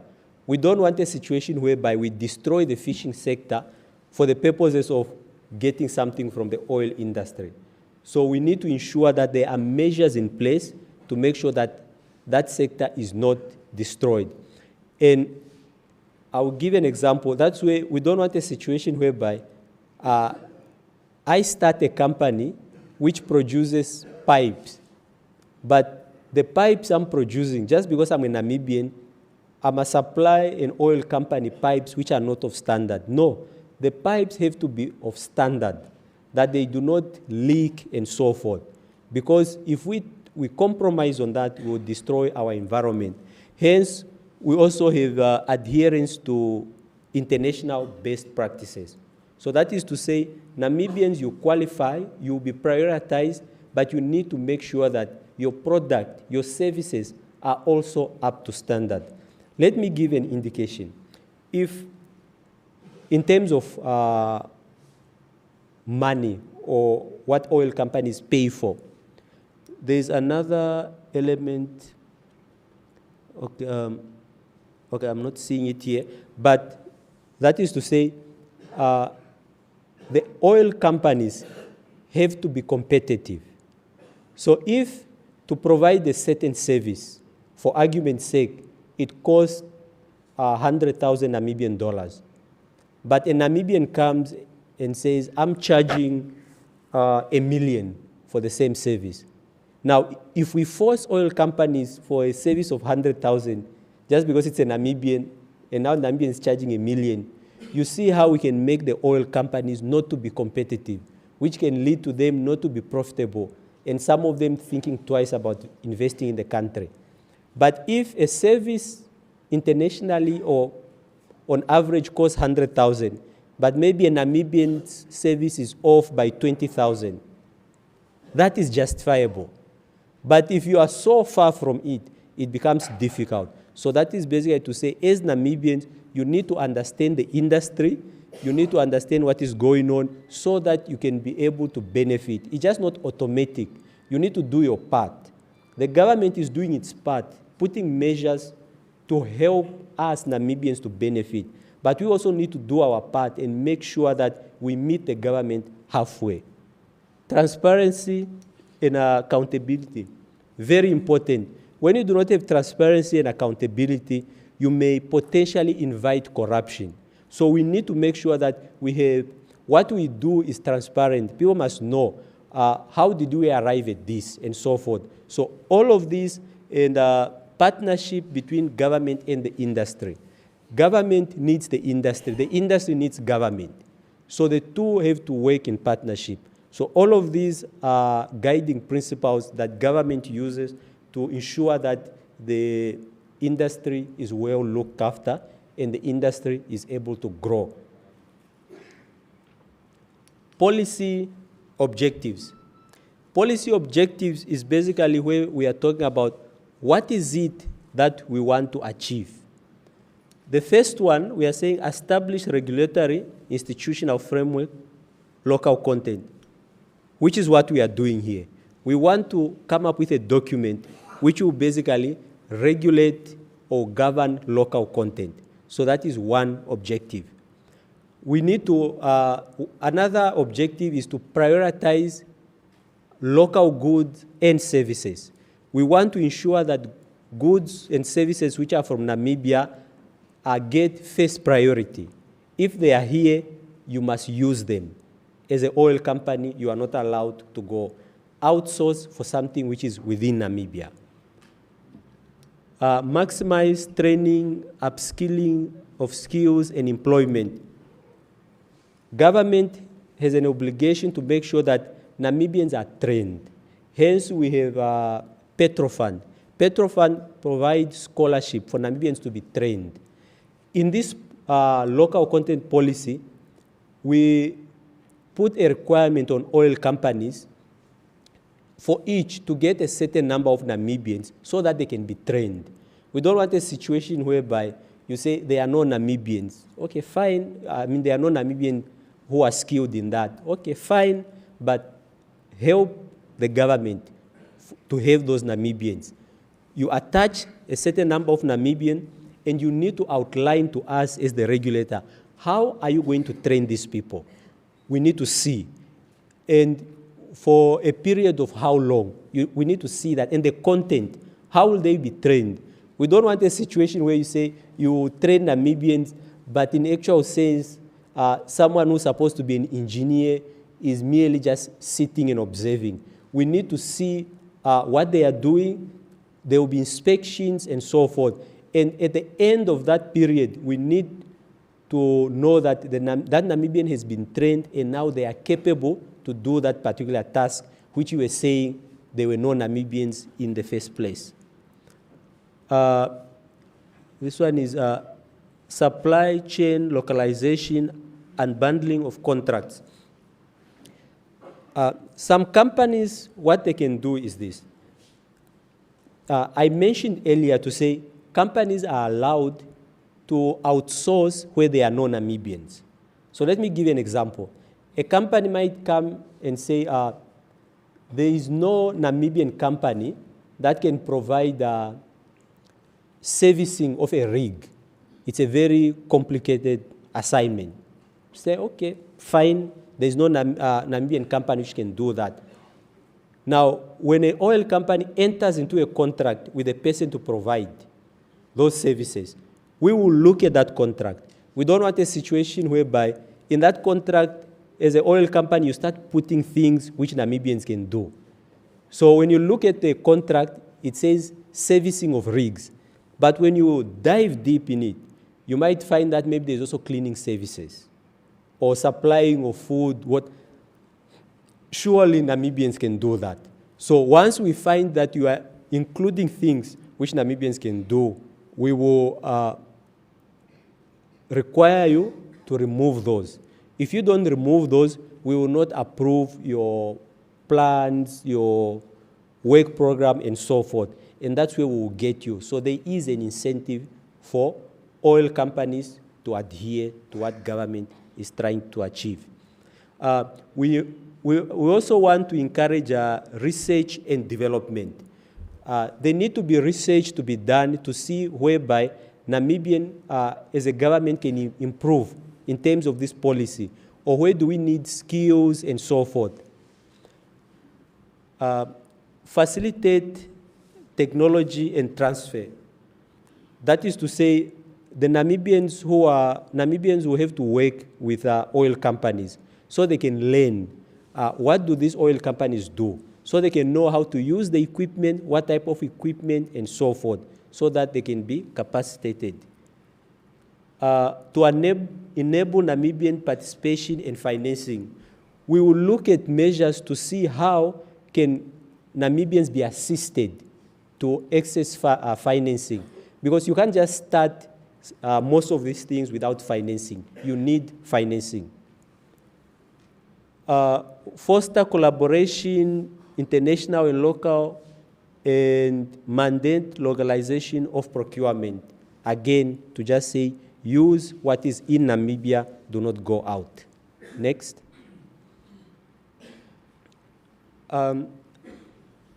Now, the benefits of local content.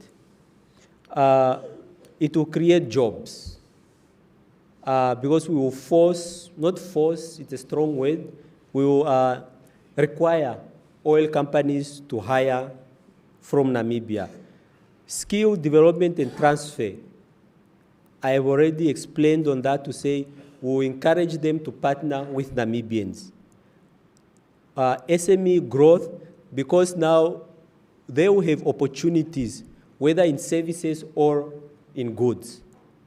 Economic diversification, already spoke of that, to say how the oil industry is not just direct grower of the economy, but also indirect. National ownership and pride. Of course, we need to own this product, it's ours.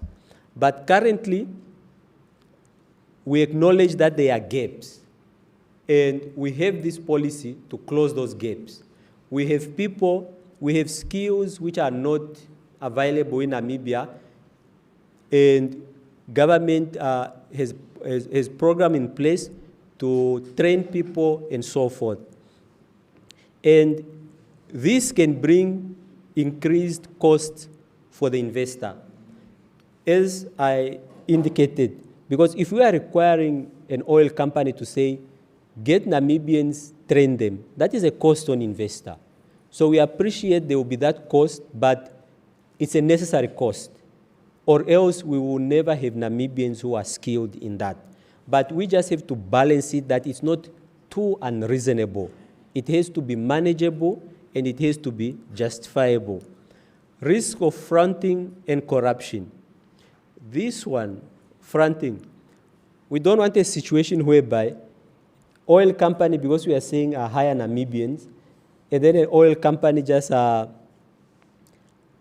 Charles Mbeha because he's a son of someone very important. But Charles is very clueless on that particular job.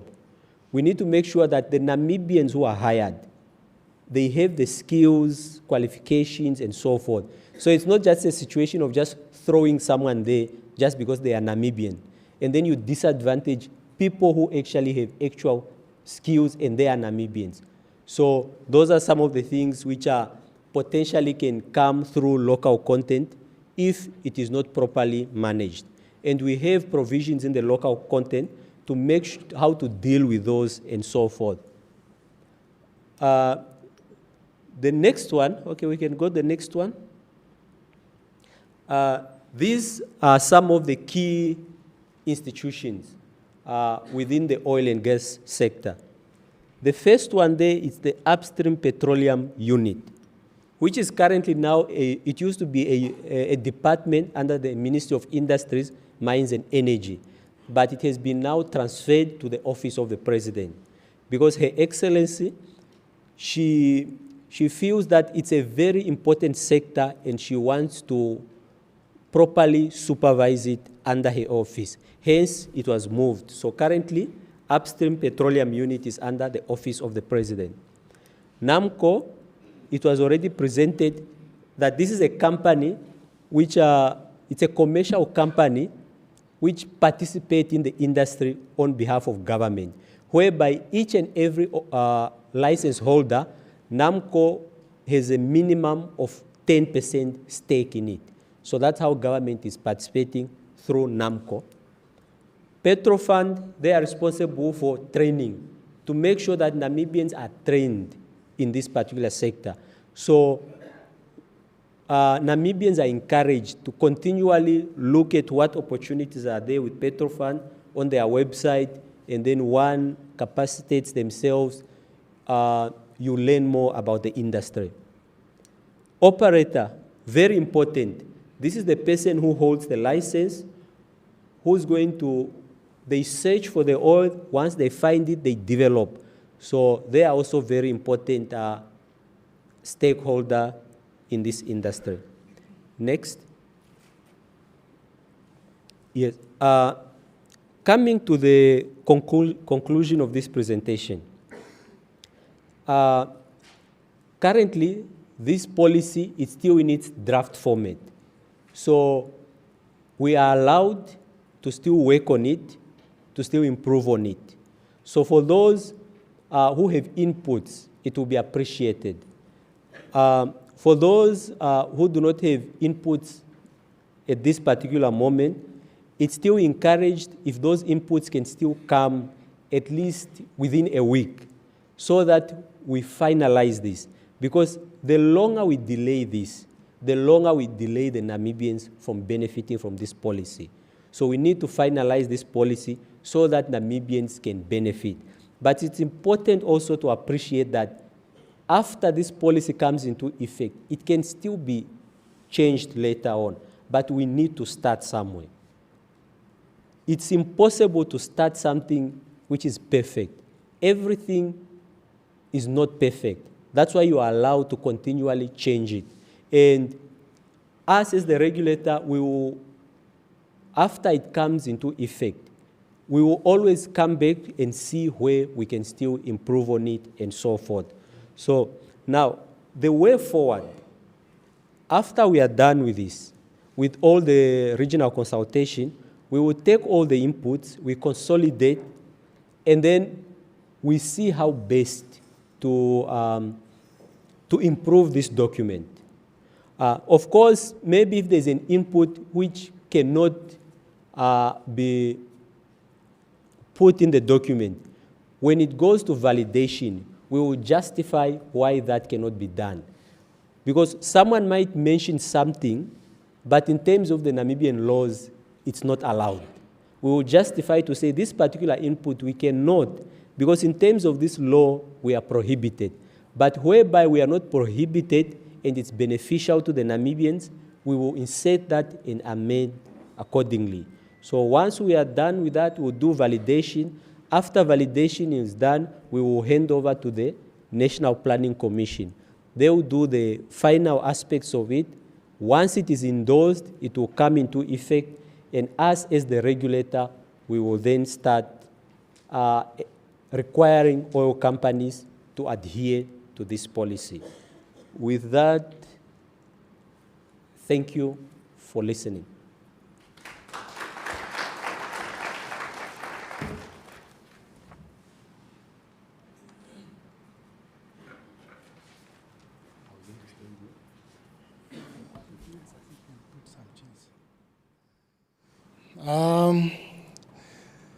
So since we have heard now from all our presenters, so I'm going to invite my co-facilitator or master of ceremony just to give us some rules before we can start then with question and answers on the policy aspect. Ms. Amtenya. Yes, good afternoon. I am studying on the protocol already observed. Before we begin with the Q&A, question and answer session, I would just like to please for you to take note of the following guidelines, which are in place to ensure that the meeting is inclusive and productive for all that are involved. The first one, please treat all speakers and participants with respect. So personal attacks, disruptive behaviors, or offensive language will not be tolerated. We are only allowing one person to speak at a time. So if you wish to speak, please wait for the facilitator to call you on or follow the processes for requesting the floor. Keep your comments brief and to the point. We may impose a time limit on individuals' contribution to ensure everyone has a chance to speak. Please stay on the topic. This meeting is focused on local content, and if you're going off topic, the facilitator will redirect or will postpone. You must respect the facilitator's role. The facilitators are here to guide the discussions, manage time, and ensure everyone is heard. Use appropriate language at all times. Aggressive, discriminatory, or inappropriate language will result in removal from the meeting. No interruptions or shouting. Everyone deserves an opportunity to speak, and without being interrupted. So we should allow other people to give their views. This is a space for constructive dialogue. Whether you're here to listen or to ask questions or share your views, we would like to thank you for doing so in a respectful and collaborative spirit. We must work together so that we can make this meaningful and productive discussions. Thank you. Okay, with those short remarks, the floor is now open for contribution or questions from the public. Do we have a mic, perhaps? Just raise up your hand, then we'll get the mic to you, and you can make your contribution. And in the meantime, while people are getting their questions ready, maybe can I have my presenter and my commissioner then in front just to take the questions as they come. Okay.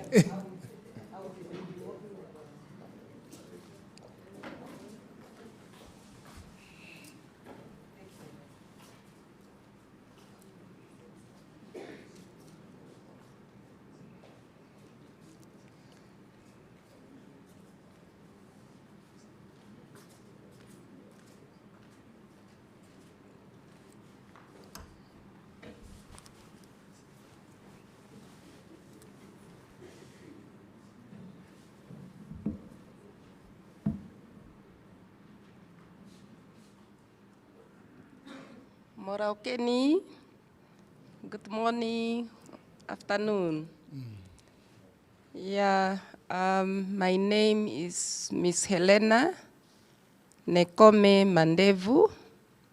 I'm a business person in Kavango East Region. First of all, I have to thank all the presenters for the policy which is in order and clear. We thank you so much.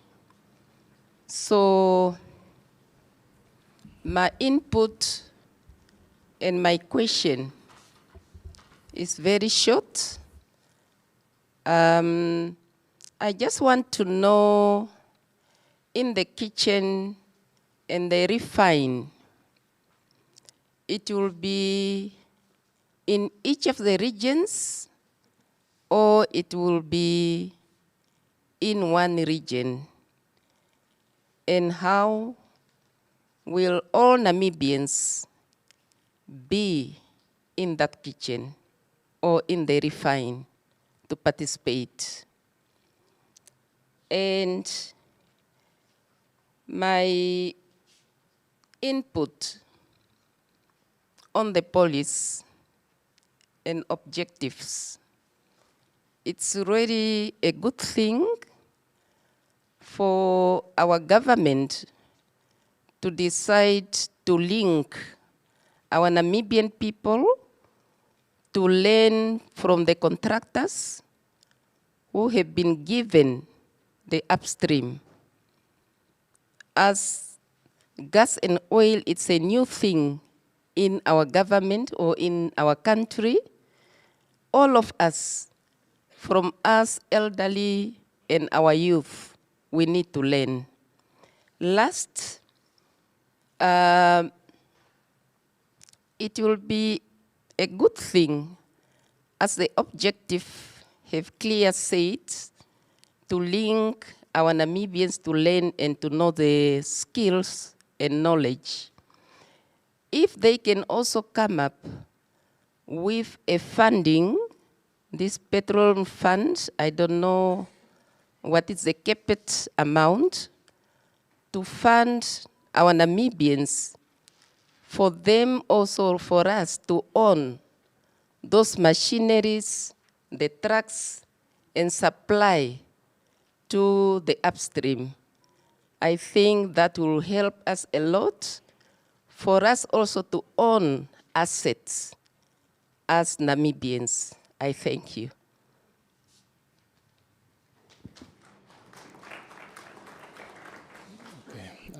In front here.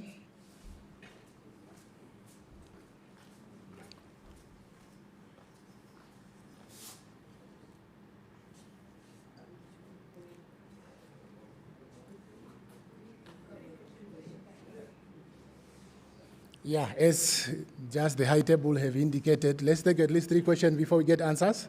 All right, thank you very much for the opportunity that I just received in order for us to be able to send some questions into this policy.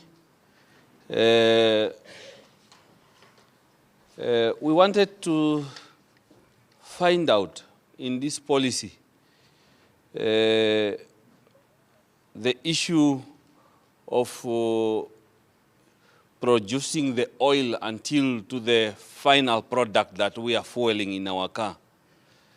Why don't the policy guide us in the future that at least we might have factories that will lead to produce this oil into a final product, at least even certain percentages, rather than the policy to be silenced on that era, or otherwise maybe I did not have enough time to scrutinize, in order for us to continue what other African countries are doing, to send raw material. By sending raw material, we are sending employment to others, and yet we are suffering. Maybe if this policy could be seen to it that at least a certain number of percentages are being done here, produced until to the final, for us to fuel. By doing that, it will be cheaper. If we can see how others in Angola are doing, their petrol or whatever, it's very cheaper because it's being done within their country. And I'm talking under correction, of course. Yeah, but by sending everything and then to receive the final product coming from outside, we will still remain the same buying expensive oil that we are to use on our vehicle. You know, the more petrol go high and high, the more all other commodities will follow. Maybe as a country, if we can get that guidance. Thank you very much.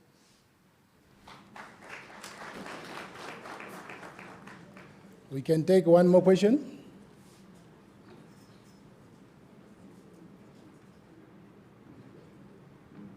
Yaro pandu tutape kuwafumwa deki o wanakaro muliwango momu tuputaika nomutawe tamburanga umaroha na ncheya na sana tuputakonika address tupo banane bakutundopo ana tutantero si what to follow and what should we attend to ate banangesifa banaku kapisi banasule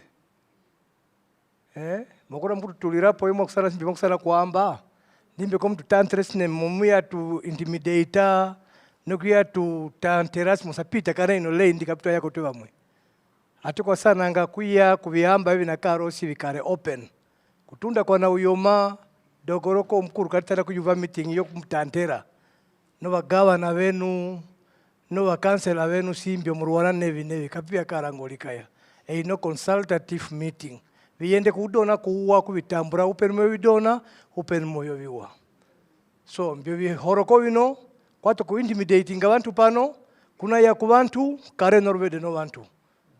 And another which I want also to underline, when you come to address people, kwa kuyasi we are introducing your policy yenu, please people,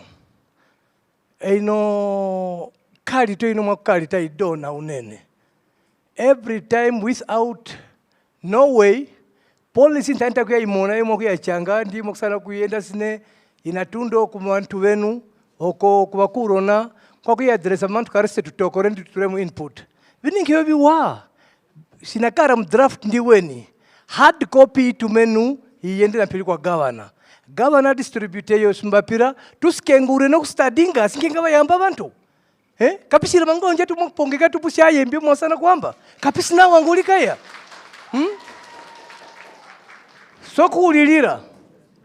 sokuulilira ame kuna kupandura kuruwederu na karopo evi aruwa na presidendi mukudamu na bino bininke abiture mu ofisi yendi o mauwa muna kwamba we have already started long back post-colonial and after tuakara no Irani mno tuakara no nchui dakara no msorongo tuakara mono nike smelter ya tsume pundiko pamo tuakara kuninko ko kumawango kusausino kunche yako what ke ya wanangamo wa Namibia no ngama olinga tutuku kitondi nangesine ino gold kapita kuwanamo ino copper kapita kuwanamo ino uranium yokurenga ngosi inakaro wana kuti deep around no mujuni keta wana mo benefit ngaro mke yakaro kosi eba tapanga kubantu emya tantra na mchi Recon Africa was here for how many long?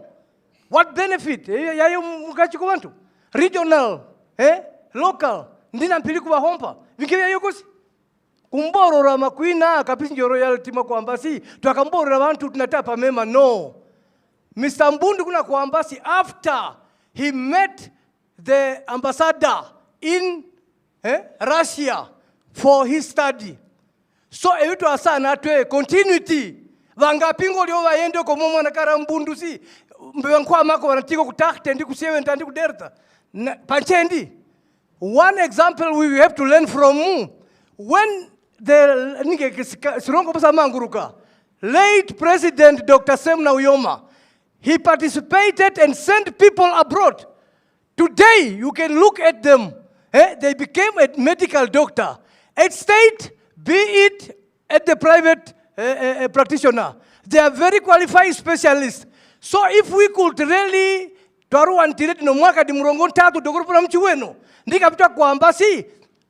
like the one have said here, say, we don't have the expertise. See, that colonial mentality, please, we should not go ahead with it. If we can't afford, let's go to Sahel region, to Burkina Faso, to Mali, to Niger, where people are working, demonstrating the power of Africa. Don't invite colonial rule again here and say this is the Shell, the Total, the whoever who will come invest. We don't need the European money here to invest in our development, in our investment. We have a lot of resources here to invest in ourselves, to carry out for our future. That should be the point.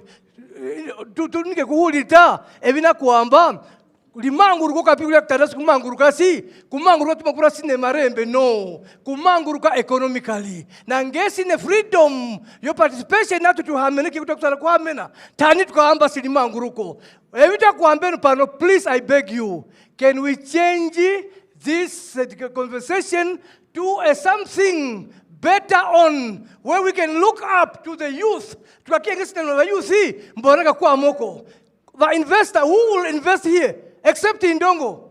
Who will invest here except those who have looted JPF? And the list goes on. None of us seated here. No 2 million none.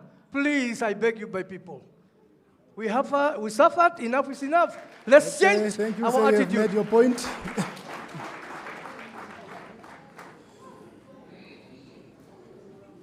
Well, I think we can give now our panel just to try to answer to some of those questions. Maybe I just want to apologize. It's not that we mean to dictate the discussions. We just need to have an orderly discussion. That's what we meant. So I'll give over now to my colleagues just to answer briefly to the 3 questions.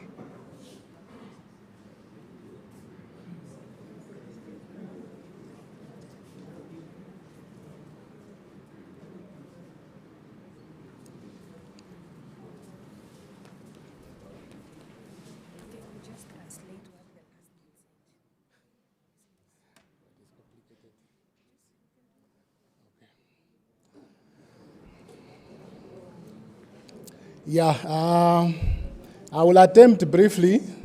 It seems like they are part of the gathering who did not get exactly on our last participant's points, but he was just giving some concern to say that as a delegation, we shouldn't dictate the discussions, and he would like to see, because it was a good initiative which Her Excellency have done to put oil and gas under her office, but then, so it demonstrates the importance of these aspects we are discussing today, and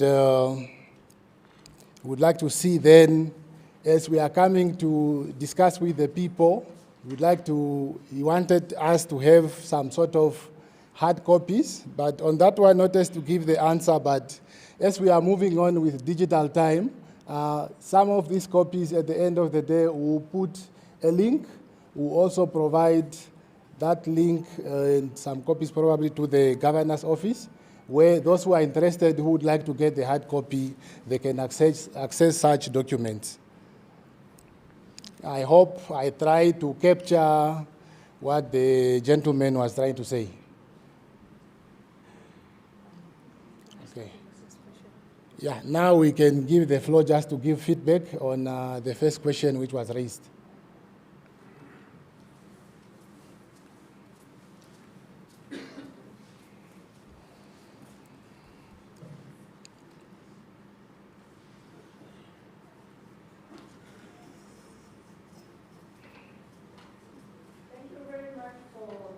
Questions.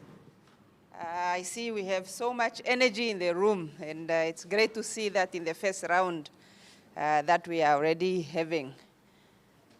With the first question that was posed by Madam, apologies, I didn't catch the name. I was trying to scribble very fast.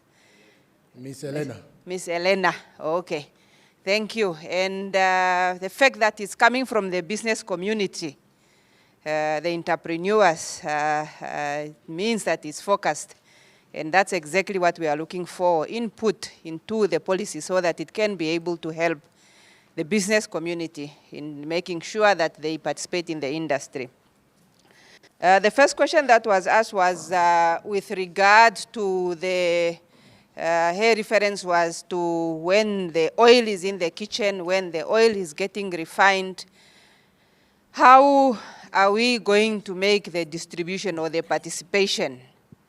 If I remember correctly, the question was, is it going to be regionally or is it going to be, or each region is going to have a piece? It's okay, it's okay. Oh, okay, they cannot see us. Okay.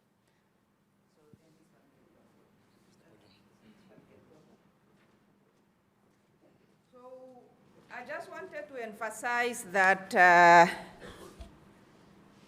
Namibia, we operate in a central government, in a one government system.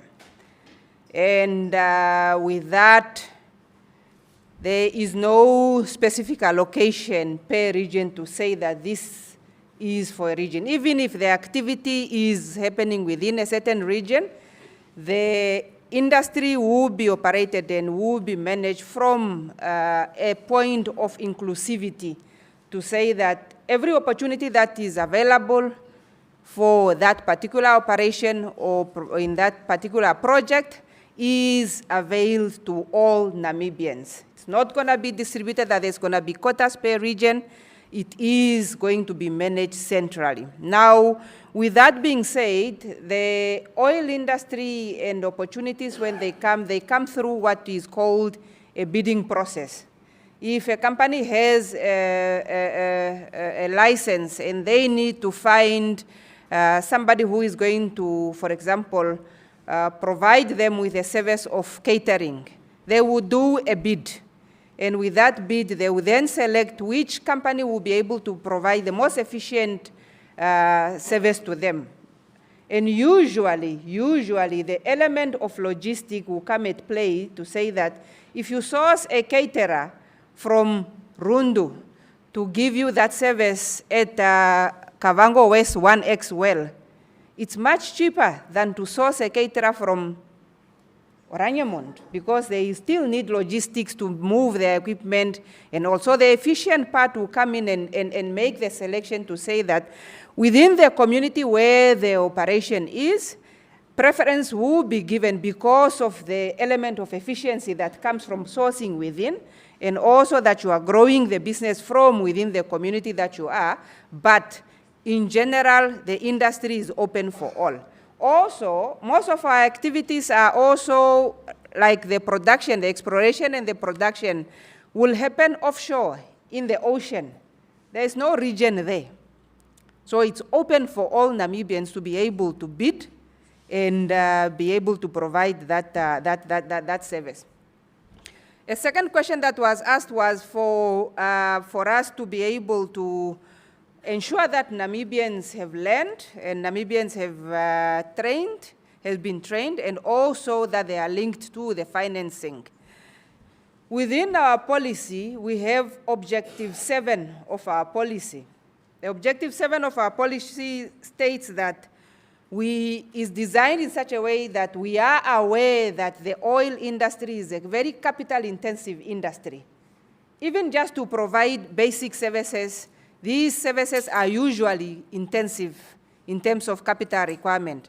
Because of that, we have therefore made that objective number 7 so that it should be a government role to ensure that we have created mechanism for funding when a person or an individual have gotten a project or a contract to serve the oil industry. Because of the financing requirement, we are mobilizing through other stakeholders so that we have a common platform where financing mechanism will be provided to you once you have this service. But in terms of that only take care of the elements of financing. In terms of capacity building, this must come also with a participation from you as an individual. You have to ensure that you seek these skills, but the various platforms have been provided for us to be able to provide you then with the skills that are needed. Through the Petro Fund, we are able to train and capacitate Namibians and give you the skills that are needed, but we need Namibians to stand up to say, I would like to participate in this part of the sector, and I need you to guide me in terms of where can I get this training? Where can I get trained in this aspect? I'm a very good, for example, I already provide water pipes. And I just want to understand how can I be able to convert my water pipe into the pipes that are required for the oil industry? Where can I get these specialized skills? And we are there, the government is there to facilitate then these elements so that various skills can be obtained directly into what the industry needs. There was also then a question that was posed by the mayor with regarding to that the policy must have a percentage of value in terms of how much of that oil that is produced must be refined in country. I want to explain also that the policy does not work as a single standing instrument. As was presented by Mr. Beha, we have the Petroleum Exploration and Production Act 1991. We have the Petroleum Agreement also, and together with the regulations that are also going to be drafted out as an outcome of this policy, we are going to set those thresholds. However, critical to our policy and its rationale is the in-country value addition. Under the rationale within Principle 6, we have a mandatory requirement that as much value, as much of the processing that is required when the natural gas or the crude oil is produced, whatever can be processed in country should be processed. Where we don't have infrastructures yet at this stage to be able to process, for example, if we don't have a refinery, as soon as we have production, or right now, conversations are already starting to say, when can we be able to establish these refineries? This is a plan, this is a vision of the Namibian government. We are also steering the country to say, as much as where we know that we don't have that capacity, there must be a portion of the revenue that comes from the industry must be invested into research and development. If you are producing natural gas, how much of that natural gas can we use to produce electricity? How much of that natural gas can we use in production of petrochemicals? When we are producing the oil, how much of that oil must feed the domestic supply? We already have a requirement or a stipulation within the Petroleum Agreement that says that for every production that is happening in the country, the domestic supply obligation must be met. If Namibia consumes 100 million liters of petroleum product in terms of petrol and diesel a month, there's already provision within the Petroleum Agreement that says that requirement for Namibian consumption, we must make sure that it's met with the production that we are having. So we are putting elements in place to ensure that we do not, as was said by His Worship, we make sure that we do not export the jobs of our daughters and sons. And that provision is there within the policy. But what we want is to put the percentage in the policy itself at this stage does not work with the lawmaking, within the lawmaking framework. It is always mandatory that you put the thresholds and the percentage requirements in an act or in a regulation that you can also be able to amend with time as you see the industry matures. Today we might say that we want domestic supply obligation to be only 10%. In 5 years' time, the economy might have grown and we can see that the capacity of Namibia to be able to do refinery means that we can be able to supply the whole region. And if that's the case, then we should be able to put these requirements in instruments that we are able to change timely so that we can be making policies and laws that are reflective with the situation on the ground, but also reflecting in time. There was a question of the issue was supposed to be sent. I think this is just a correction. The policy has already been distributed, has already been available online for the whole country to have. We have also brought some copies, and the regional regional governor's office will also assist you in distributing some of these copies, and some were also given at this gathering today. So we are making effort, but as I was said by my colleague, we are moving into the world of digital platform. Anybody in here who can just, if you have a smartphone and you are able to capture the QR code, you can be able to get the document also on your mobile and have it. And we are here to assist also to distribute it further, whether in a digital format or hard copy. Some will be left at the governor's office. What are we doing in terms of training? We have established the Petro Fund. I think I'll give Julia to give us a number. That is an institution that has been established way before we even had a discovery. Every license holder, as we have them in the country, they contribute to that fund. And through that fund, most of the Namibian people that you are seeing today in the offices, whether at the ministry, whether at NAMCO, or in the oil companies that are operating in Namibia, are products of the Petro Fund. I myself, I'm a product of that Petro Fund. I've been trained through the Petro Fund.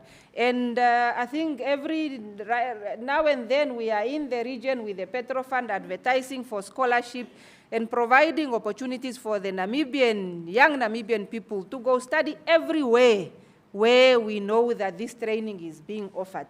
So this training continues, and it's what has shaped the industry right now. In terms of administration, in terms of regulatory aspect, most of the people that you are seeing here have been trained by the Namibian government, and the Namibian government is reaping that benefit. But we see that what we have done is we have barely just started scratching the surface.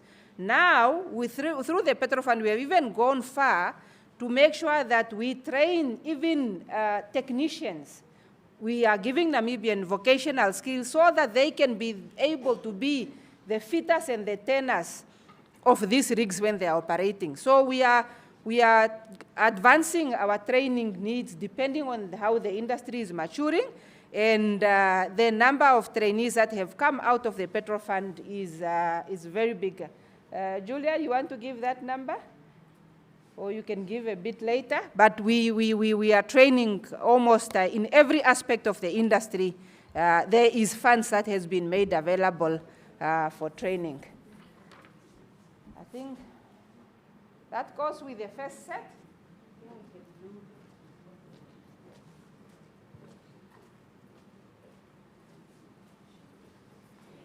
Well, I can see that now we are truly engaging. We have just started, so I think we can still take 3 more questions. Can we get indication by hand? There's one in the middle. Okay, 1, 2, 3, 4.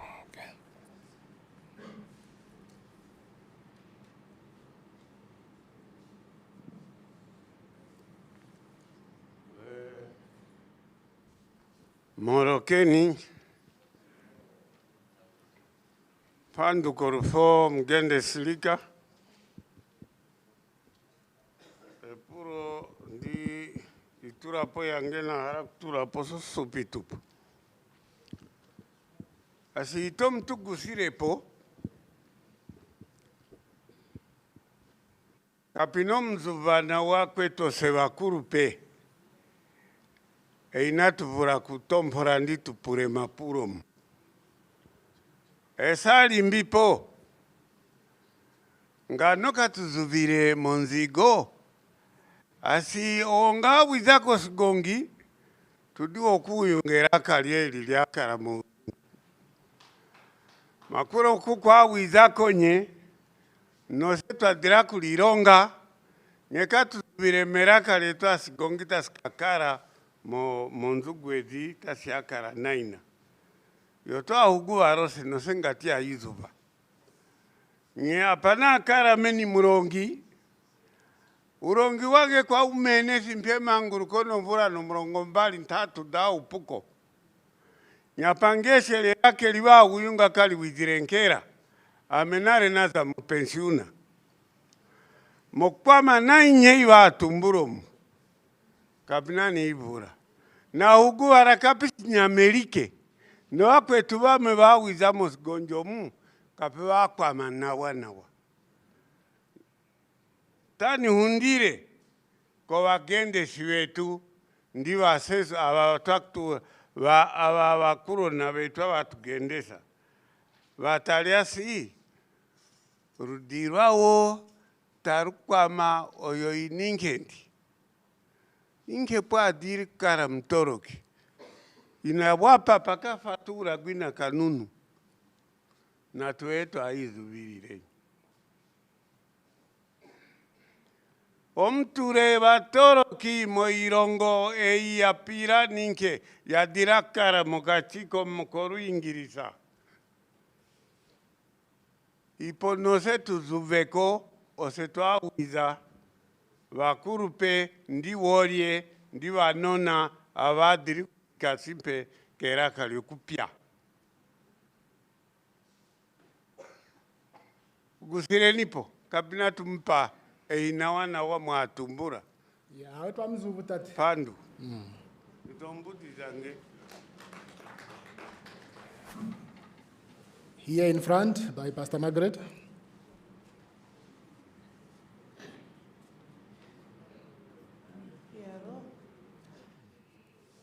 Mpandu Koruweze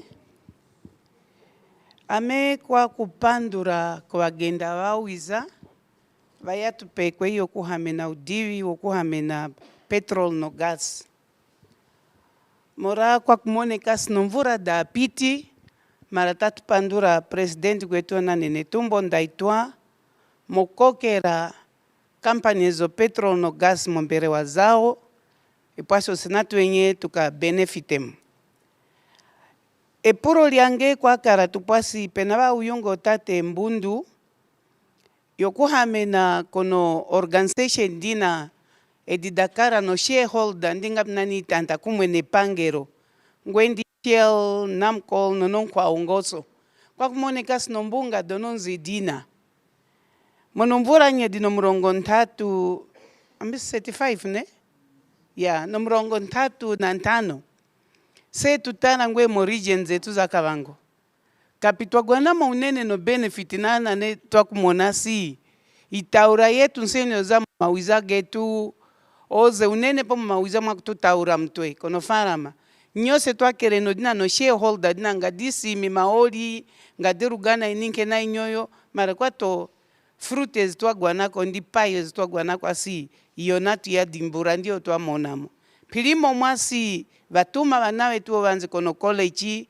ndi kono university mara simpio mokawango simpe ureto akara no development epuro lyange nalyo kuhova lyauwa aliko ya karanya sim wale kaptwa idimbulire pomhowo twatarako mpilimo mwina uyunga gwina mnange askapistu ze beyond his question atulimita askapistu uyunge tubunkenyi sene tutara omokango toyakere no project zimwe zonene ovena vayatetere unene maugua getu tavatete osekwa kuvatara tupu kaputadiworokera situvape nonzira dokunika sudiva tuwapaikire kweitaura tavatututupu tavakazata akamwena makura mena kuimona nyasi koruharo maoli amesha vanga vakawiza mpilimo mtu akumonasi maoli tagakakara takagagwanamo mmefutandi kapinga vaya choka hena kono region deto kuvaya gende mo mawiza nokono area vaya paparengwe mo makara variko africandi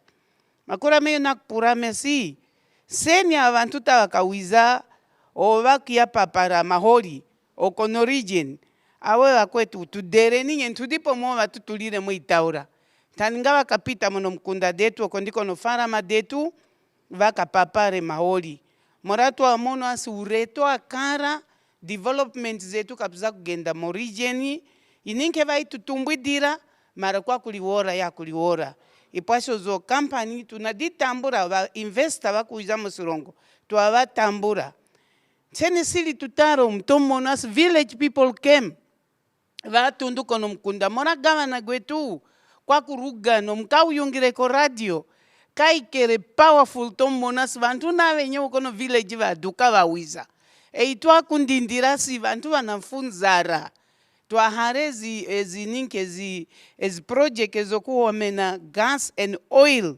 tumone venya si chitwa ya tapeke esa kareta irunduru komo akawango pandu nene.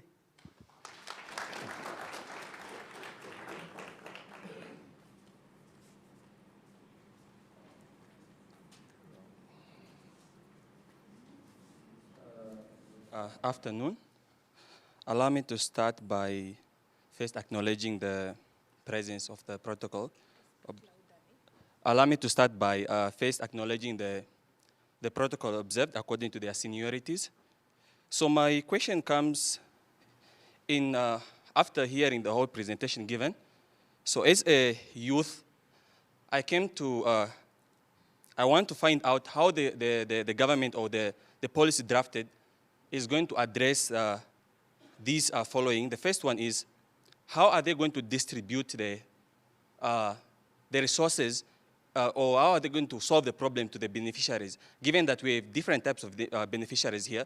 In expense for the youth, there are those who are already in the industry, not specifically in the oil industry, but in the business industry. So there are youth who are already equipped with financials, with capitals, that even when this industry comes in, it will be easy for them to invest or to diversify their investment in that sector. Now, given to other young people who do not have any business, maybe they just have ideas, but they don't have capital, they don't have buildings, they don't have anything, how are they going to benefit from this? And what mechanism are they, the government putting forth that this initiative does not only benefit those who are already privileged, like the one that I mentioned here, those who are already having capitals and connections and maybe ways how to get money or loans, and how are we going to benefit us who have nothing, just the idea and the information that is given here. What are the mechanisms that the government is going to put forth? So in that pipeline also, we want to ask that, I heard there are also maybe mechanism in terms of trainings, because this information in this is vital, but this is not all. This industry is very big. We heard what is there, but just from here I cannot say I'm going to start a business and to jump into the industry. People still need more information, maybe training, capacity building for you to enter in this industry. So what are the mechanisms also in that line that the government is putting for those who are interested, that they can help them from stage 1, stage 2, stage 3, in order for them to meet the service and quality that will be needed, because I heard there will be quality that will be needed. Not anything will be just accepted. So how is the government foreseeing that? Now the second one is, given that we have already an issue of exacerbating unemployment rate, which is growing in our nation. So how does this industry, not directly, but it's going to indirectly solve unemployment rate in the issue of teachers? They have already a qualification. I don't believe that maybe they will need teachers in this industry. So how will the money from this industry be diversified so that it can solve unemployment rate in other sectors, essential sectors, such as teaching, maybe nursing, and other relevant sectors that are not directly involved into this industry? So what mechanism is the government going to put to address those already exacerbating issues at hand? Thank you very much.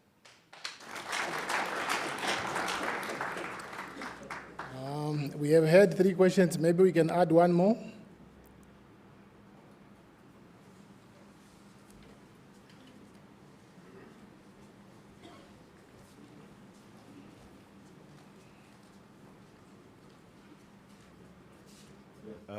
Afternoon and all protocol observed. My name is Faustinus Kamwanga. I head the division land reform in the region. I have 2 issues that I also want to intervene with regard to the proposed policy.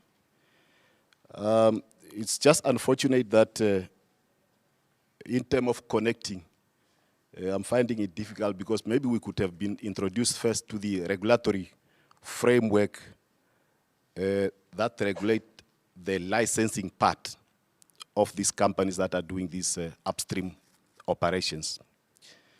Because we could have maybe picked up from there as what are the requirements and how do region benefit from that. Now we are dealing, I understand that Namibia operate under unitary states, but if we go back to Constitution 103, it's also describing under the constituents that region should be established. The reason for its establishment, there should be something that was meant by then. If you go again back to the Regional Council Act, you will be able to see that it's also talking about the establishment of the Regional Council. There should be a reason for its establishment. What should it do in a region? If you go to section 28, it's also mandating the Regional Council in terms of its power and obligation, which is planning for the region and also to develop the region by coordinating the socio-economic development of the region. If you look at also section 33 of the same Regional Council, it's also talking about the funding of the Regional Council. Where will this funding come from if it's not the utilization of the regional resources? Now, these explorations, being the upstream and all other things that happens before, it's happening within the region. Now, I understand the part of CSR. Maybe I'm the one that always get confused. Is it company, social responsibility, the same as direct beneficiation? With my own understanding, I thought that one is voluntarily the corporate social responsibility. And then direct beneficiation should be regarded as a different from that. And that's where the region institution should benefit under the Regional Council Act. Now, my idea was within this policy, now that we don't know what happened at the licensing part of the EPL, and now we are dealing with the practical implementation of the upstream, which is the exploration. This activity is done within the region, and there are few stakeholders that should get involved in that. Of one, which is the Regional Council itself. We have also the local authority and the traditional authority. If you go to the Act, it's also saying the traditional authority, they are mandated to preserve this communal land for the benefit of its own people. Now we are working under unitary states, but we have this institution that are given the responsibility for their own development within the region and for its own people. Now, in terms of direct beneficiation, when this operation is taking place in the region, what is the policy saying? Apart from these other ones that I'm seeing of the catering service, the goods and service, and all corporate social responsibility that comes as a volunteer, or it could be regulated or cannot be regulated. That's the first point. Because we need to empower the regional development trust fund so that the region do its own for its own people before we wait from the central government. That's the mandate of establishment of this institution. Second question is the issue of the establishment of these companies. Now they are in the region, they are already awarded, and then they are establishing themselves to do this exploration work. The policy is a bit quiet in terms of the land ownership for those companies that are doing this, whatever they do. It's also quiet with regard to the compensation of the existing land rights. Can it also become a requirement before we can able to recommend for their award or approval? So what will be the direct responsibility for benefit for the community that owns land where these companies are coming to do the exploration? So those are my two interventions mainly that maybe the police can able to address. All right, thank you, sir. Can we take one final one?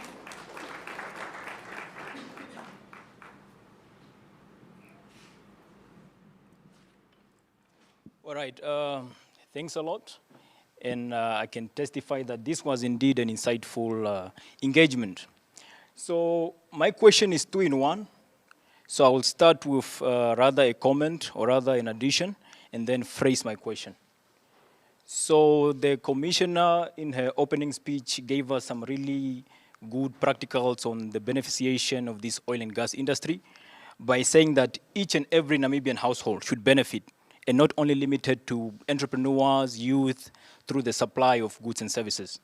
Now, you guys alluded that one of the ways that the government is busy collecting revenue in order to make sure that every citizen benefits from this oil and gas is through taxes and NAMCOR owning 10%.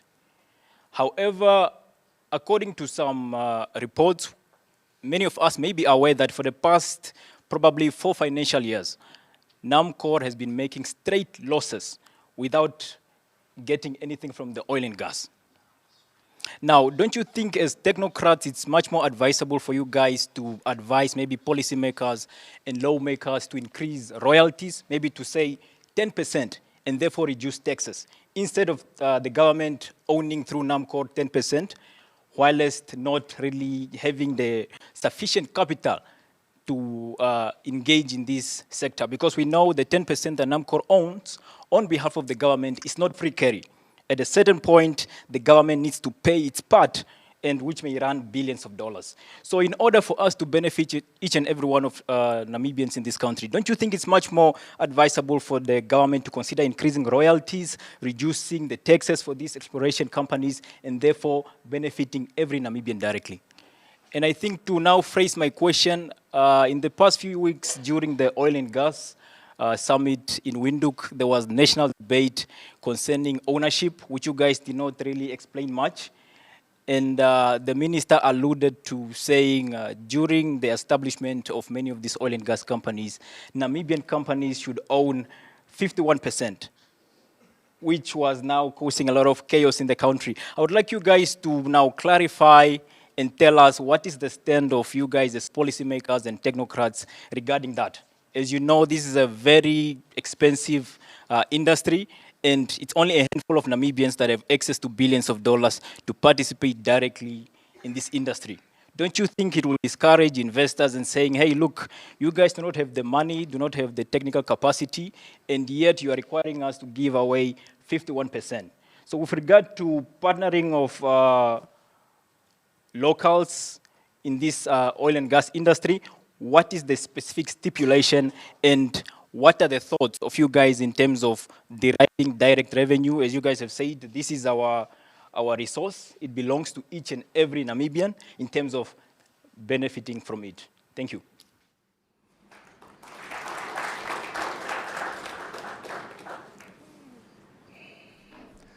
Okay, I'm getting the indication that before we start answering, maybe just one more question, then I'll summarize the two which were given in the vernacular briefly before I can give to my colleagues to answer them.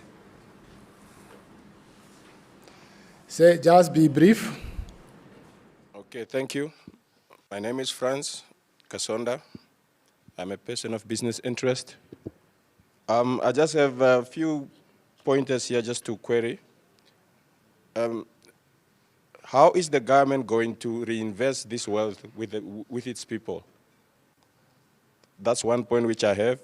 And the second one which I have is on the tax policies. How is the tax going to work? Is it going to go down or is it going to be a free when it comes to oil and gas? Thank you. Julia, just maybe before you move away, Can you kindly just repeat your first question?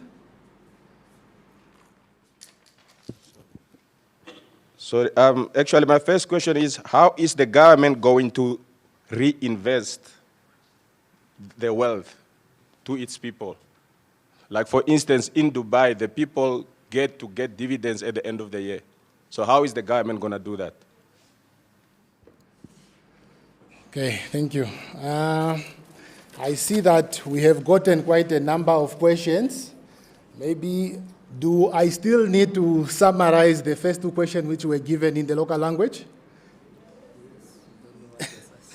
Okay. The first one which was raised by the gentleman who's a former teacher on arrangement for translation into the local language.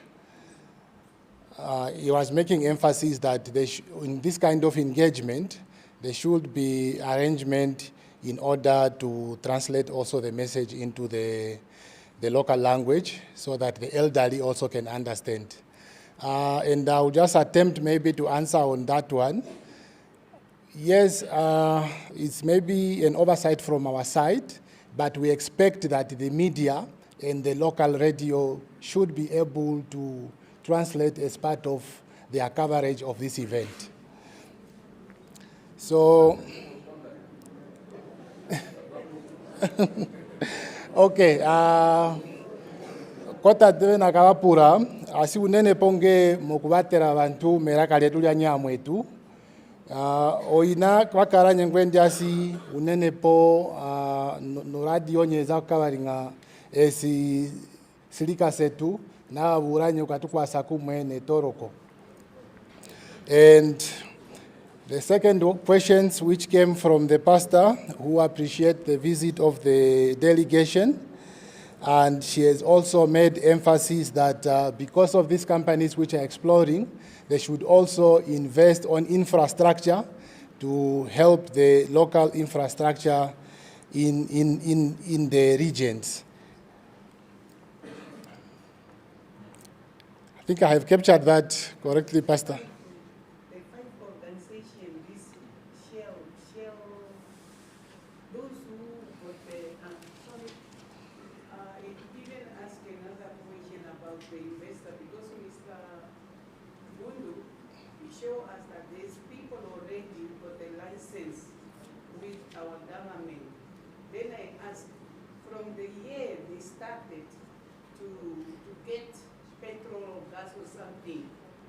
Which benefit that people from the region get. And then the other question was about the people who came to do some, like the Chinas, when they came to cut timber. They just cut timber and they disappeared. They did not do even roads for us, especially us who got farms. We struggled, the road has been damaged. And then the other one is about the Rico Africa, because they are everywhere. And I give my proposal that if, I don't know, there is petrol here in Kavango or where, because I don't know, because they say the petrol is from the seaside. But if they're going to find petrol in our regions, before they go there, we want them to do something, special roads. We need the roads. Vazemo mkunda detu vakazona gurehena staura yona uyunga pandu. Okay, I think now I'll give over to my colleague, Mr. Mbeha, to try and answer some of the questions which were raised. Thank you.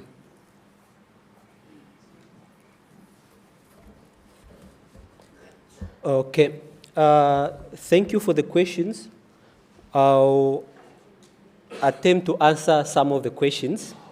But again, I'll just emphasize that it's also good that as residents to also give us ideas, because there are problems and we have come up with a document to try to address most of the problems as best as we can.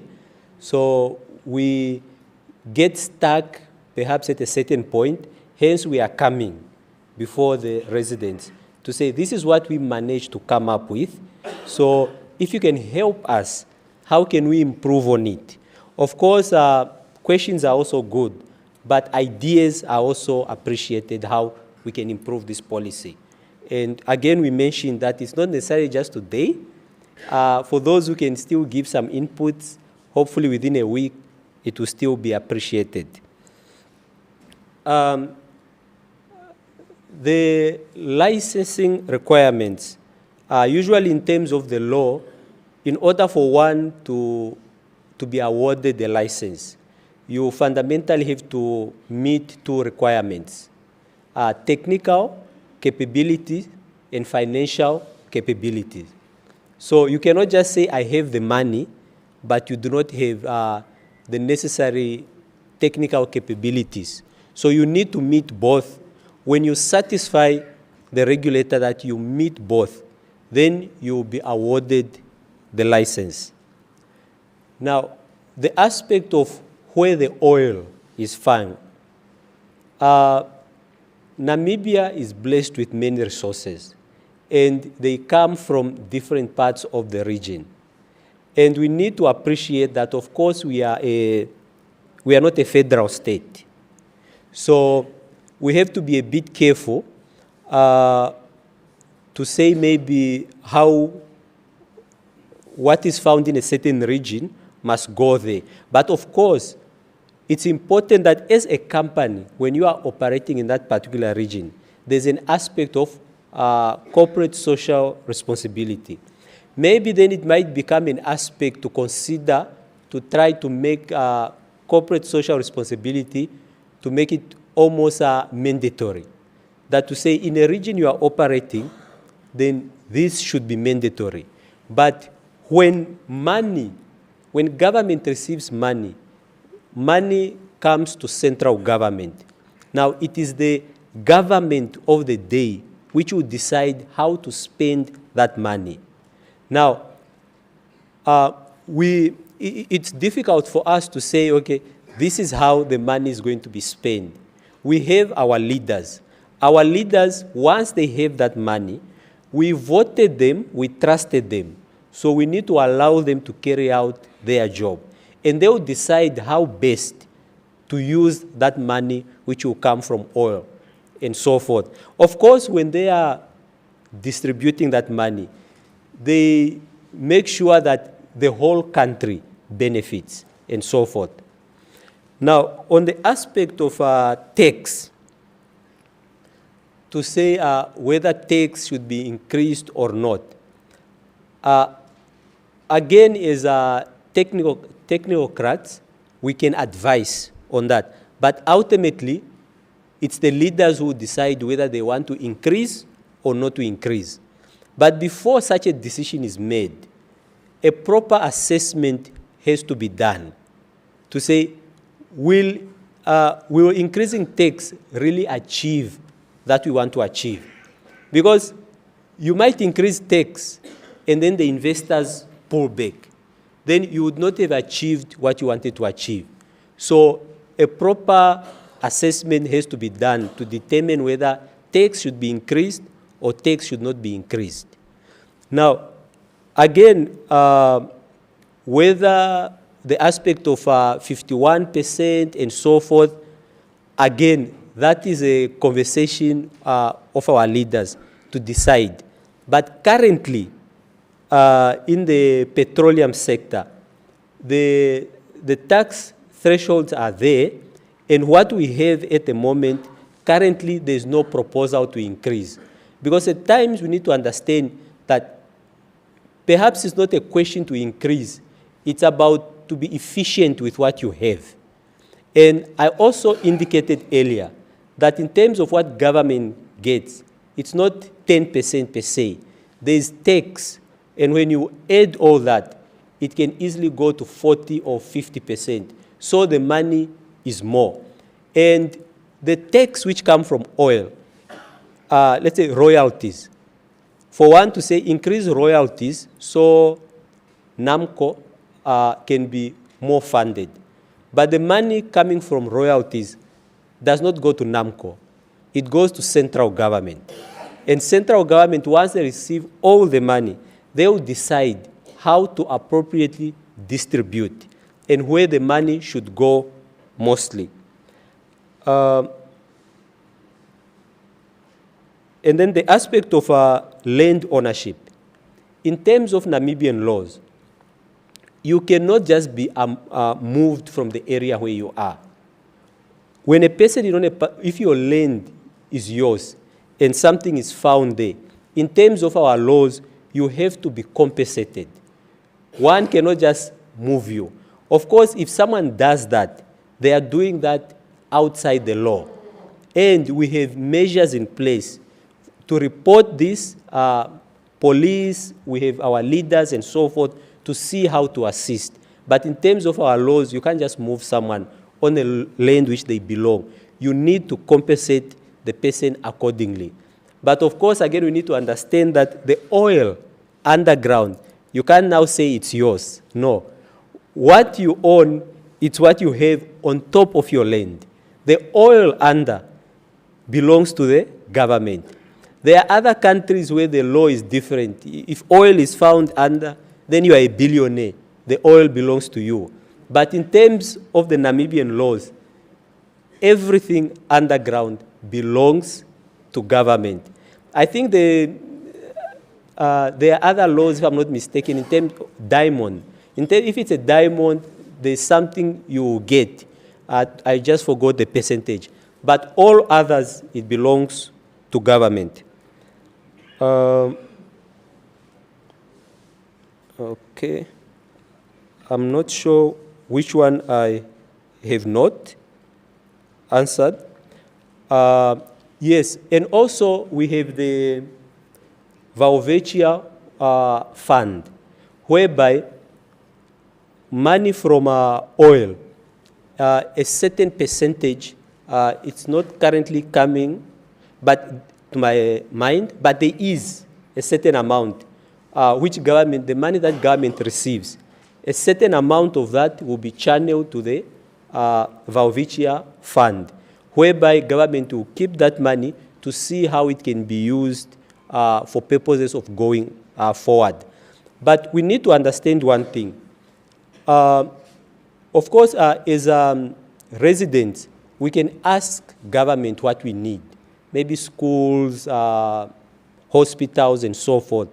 But the decision to decide how that money is spent, it lies with the leadership. And they will have to decide. There are so many regions with different needs.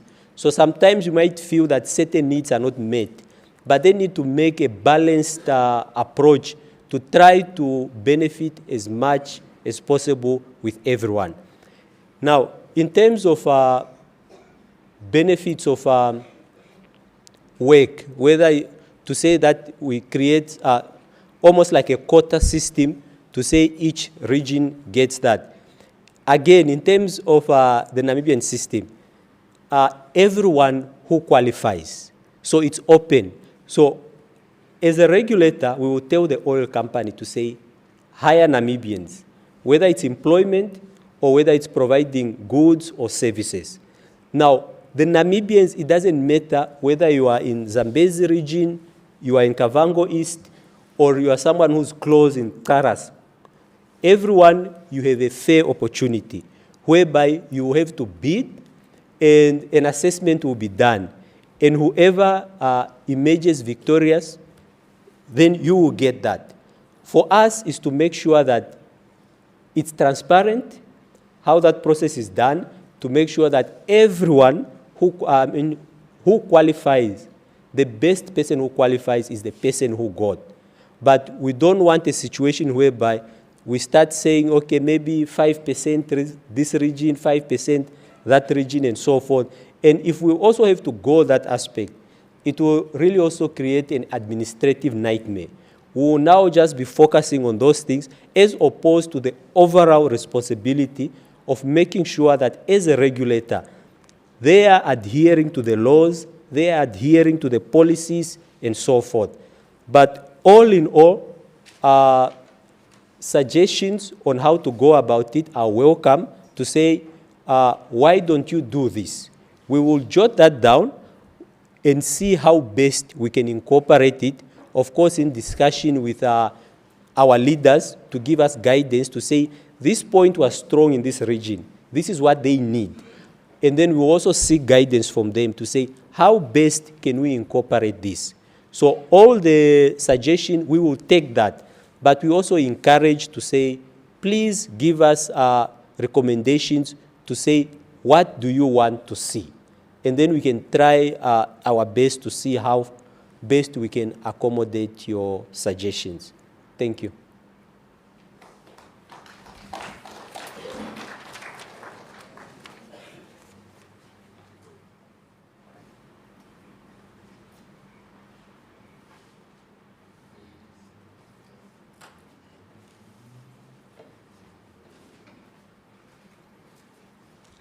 Okay, maybe Mr. Mbundu also just want to briefly add on some of the questions which were raised.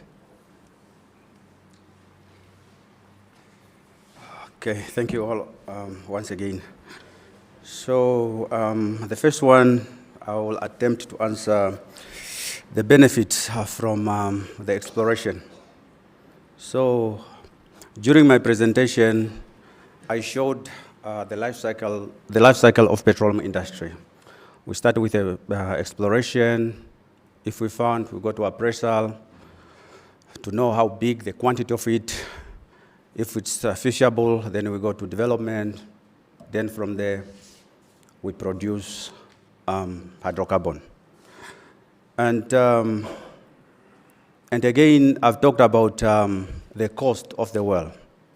Drill one well on land is in the range of 15 to 20 million US dollar. And offshore, which is in sea, so we are looking plus minus 100 million US dollars. So from exploration to development, these companies which are drilling, they are not receiving anything. They are spending monies. And some of these wells, they are dry wells. So if you drill, then the well is dry, $100 million is gone. So you need again to convince investors to invest to continue drilling. So now, I don't know, like, let's take an example like Forecon Africa, because they are still in exploration, right? Still finding. They are not producing, which means that they are not earning any money. They are spending. Let's say that they are spending 15 million, right? So I don't know if you go to Recon Africa and request some funds. I don't know if you go to Recon Africa, like, I know that you are drilling wells, but your wells are dry. Can you help me maybe, I don't know, build the school? I think for us as the local people, the wise thing to do is to refine our policies, like these local content policies, and to be ready, because we know that when they start producing, they were receiving. And at that time, all of us were ready. Now you are producing, you are earning profit. Can you do this thing for us according to the policy? Because you are not spending money anymore. And that, again, goes in the same vein as corporate social responsibility. Because corporate social responsibility is the voluntary work for these companies which are doing exploration. So when they get the license, they got their own commitment. They say that their commitment is to drill one well at a certain place. But again, the ministry are like, okay, we know that you'll be drilling at this place. Please help the community by any means, if you can. Because we understand that these companies are spending money. They are not earning any profit. Until when we go to production, then we are receiving revenue. Right now, all these companies are spending money, right? So we have just to be ready. The youth have to be ready, and also our policy have to be ready. When the money comes in, we are ready with our policies and also with our workforce. Then I think that is the right time where we even approach the companies, because we know that they are receiving profit from this hydrocarbon which they are producing. So the second question is on the, I will touch, this is very interesting. I will touch on my journey, right? And I finished school in Rundu Secondary in 2004. 2005, I set home. I remember I obtained somewhere there plus minus 45 points. Why I set home? Because there was no money, application fee to apply to Polytechnic and UNAM. Those years, you need to come to the post office here with a brown envelope, you buy the stamps, and then you apply. But I didn't have that, I think it was 30 Namibian dollars to up the application fee to Polytechnic and also to University of Namibia. And in 2006, I had the chance to apply to University of Namibia, got admitted, I went to University of Namibia in Windhoek. And I applied to 3 scholarships. So I got all of them, I got all the scholarship positive. It was one from Malaysia, the other one Russia, and then in Canada. I chose Russia.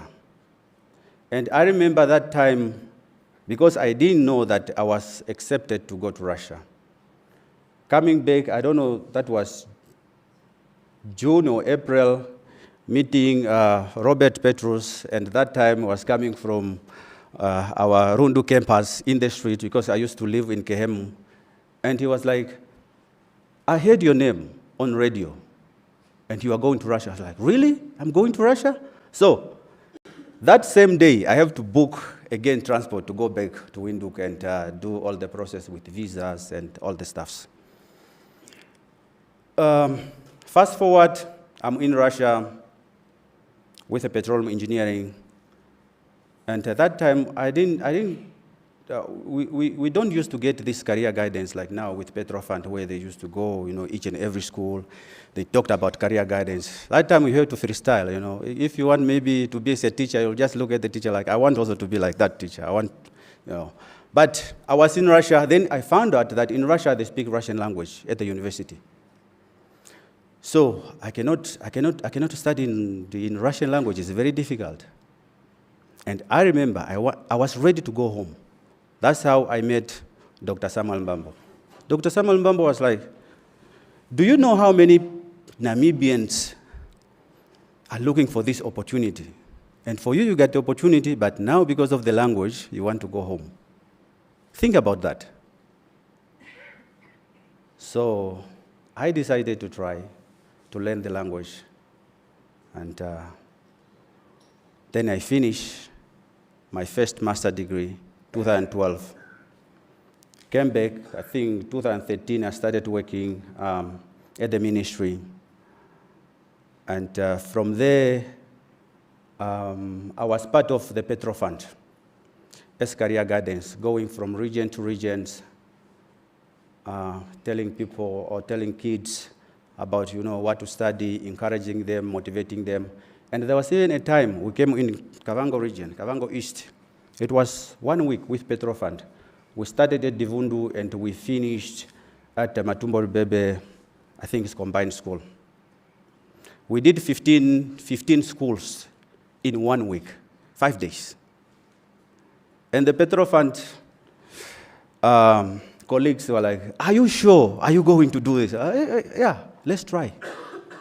We started at Divundu till Matumbo Bebe.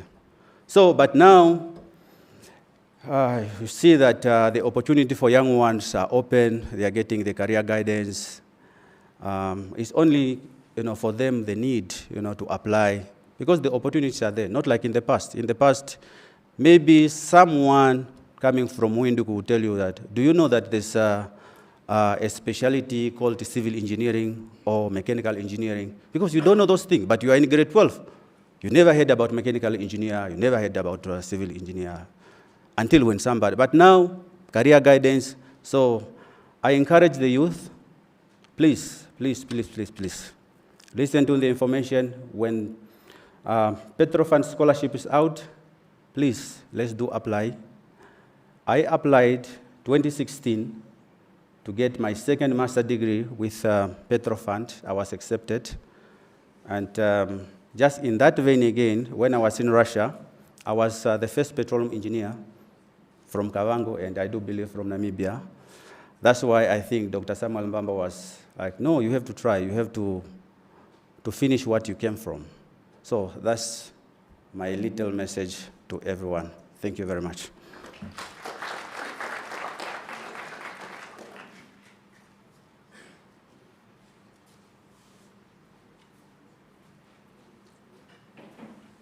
Okay. So that was a very motivational message from Mr. Mbundu. Since the engagement are getting very interesting, and we have only had 2 sets of questions, may I just ask the audience that we do the final set for now, 3 questions. Let's try to make them briefly and on point before we break for lunch. Okay, the gentleman over there, I think he has been raising his hand for long. Okay, we'll do 1, 1, and 1. Thank you.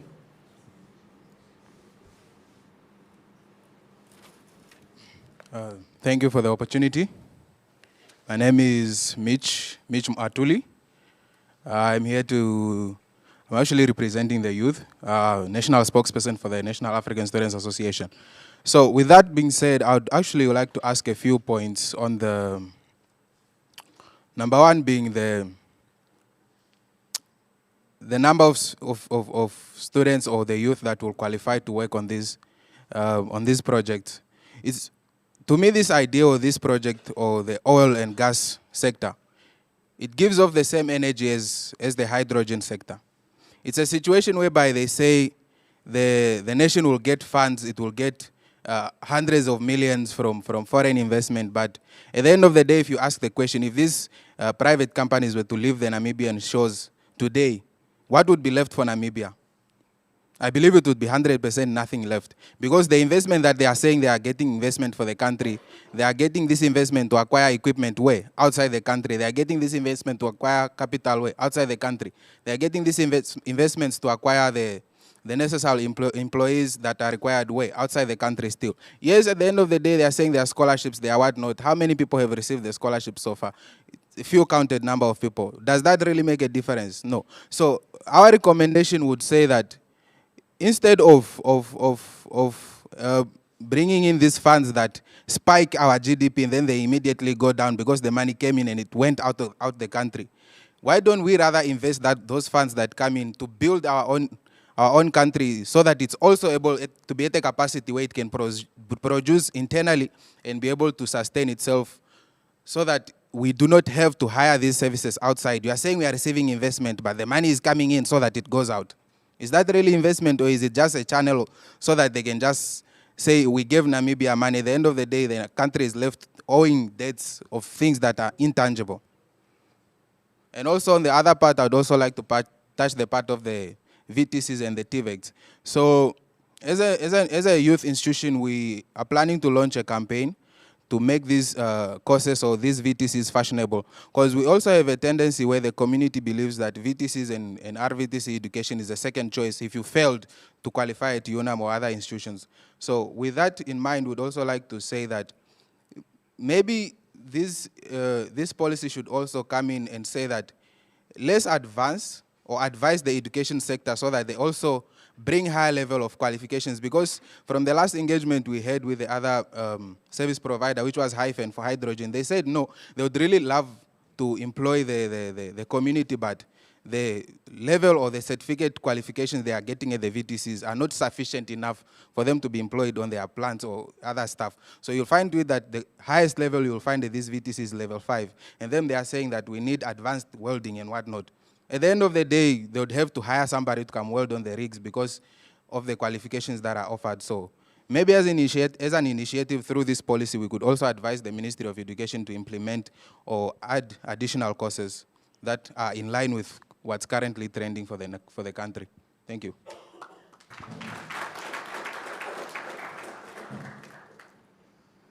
Okay, somewhere in the middle row.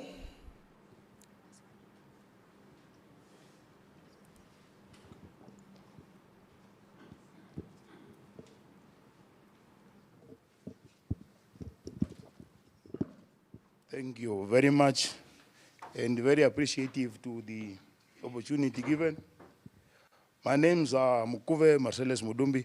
I'm a farmer and equally a politician. So my questions and my inputs needs to be viewed in that line. I'm not a technocrat. What I speak is politics.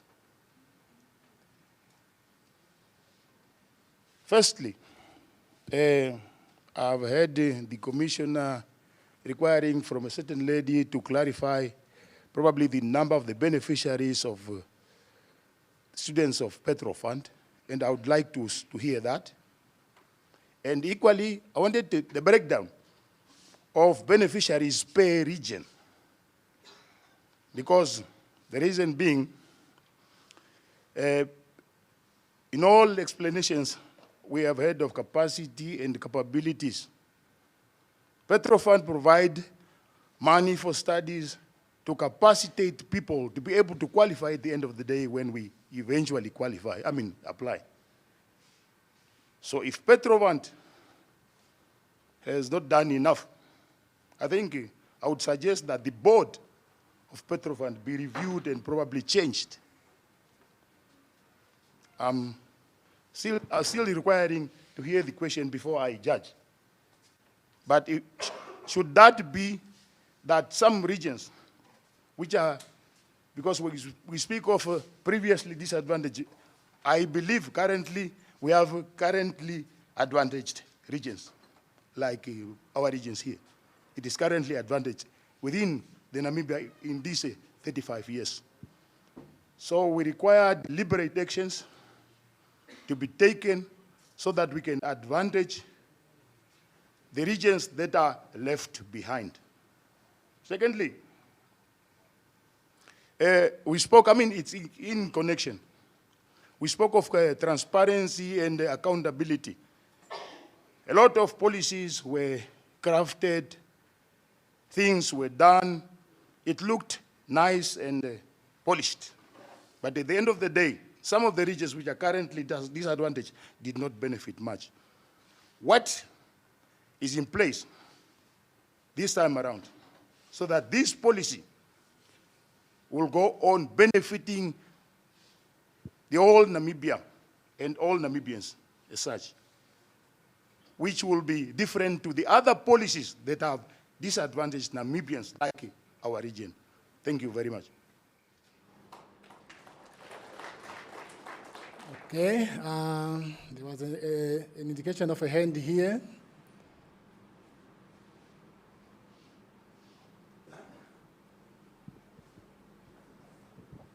Yeah, thank you.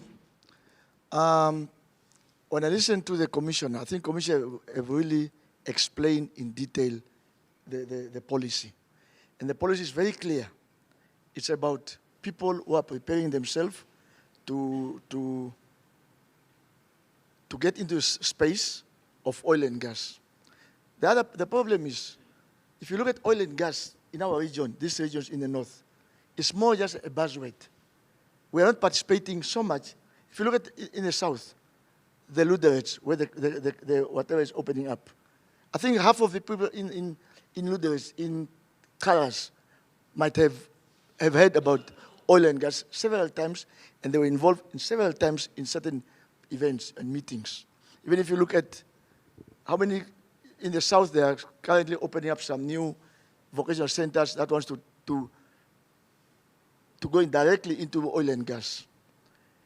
I don't know how much is Recon doing in terms of creating the awareness in our region, for example.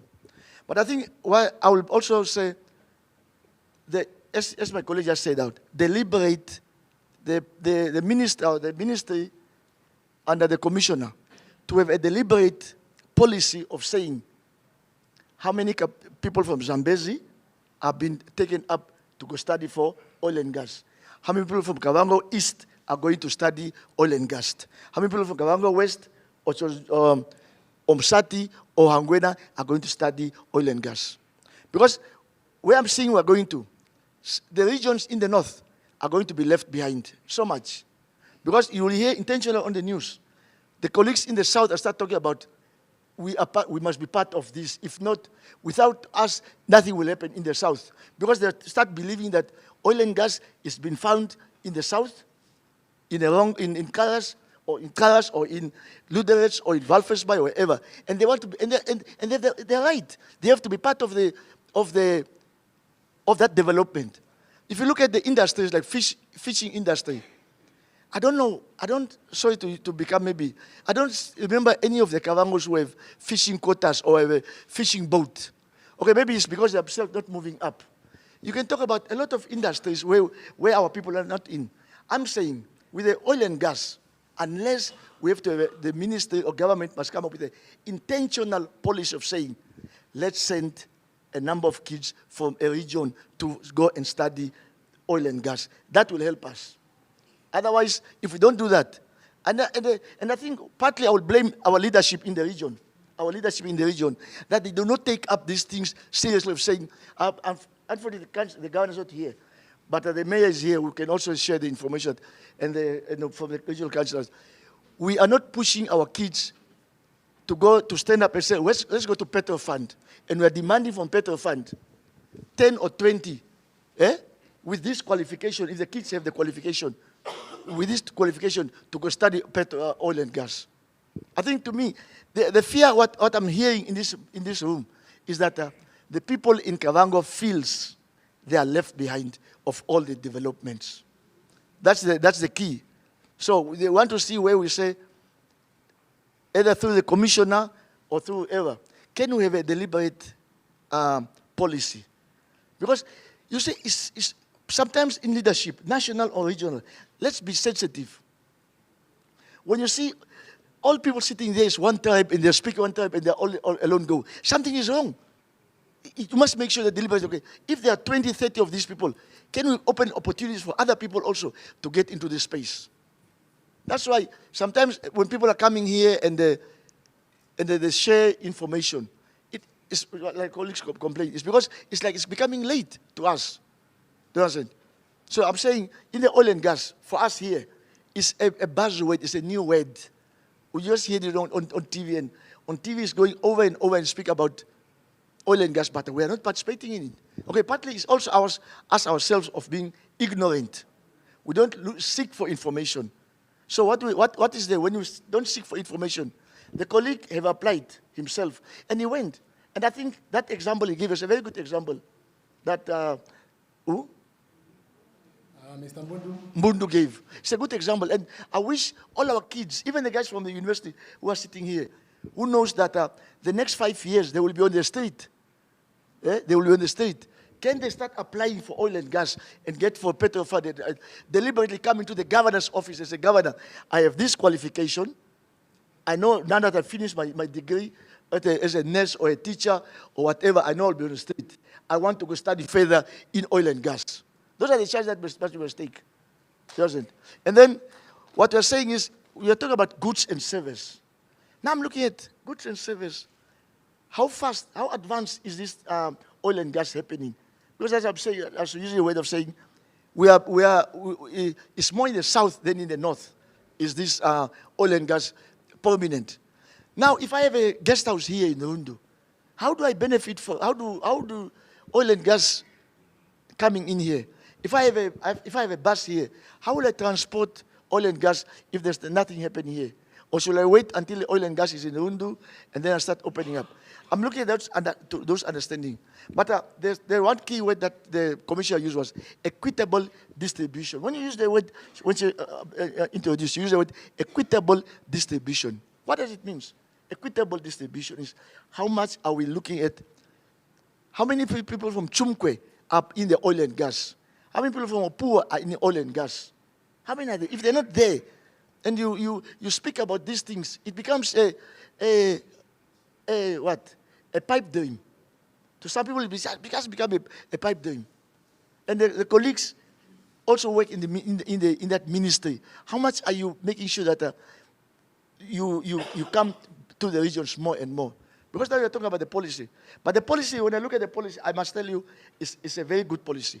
It's covered all the aspects as a policy, because there's two different things. As a policy, because my understanding of these colleagues coming here is to share with us only the policy, not to tell us whether they will create jobs or they will. It's not their job. Their job for now. For now is to see, do we agree with the policy? What in the policy is not right? So my only recommendation is that somewhere, please think about creating a deliberate, because you don't need to create employment, but deliberate studies so that the kids from all the regions, even if others are coming on their own, is fine, but there must be a number of kids, young kids, that are going to study in oil and gas. That's all I can say there. Thank you very much. Thank you. Julia, one final one this side. We just want to be fair by the distribution of questions.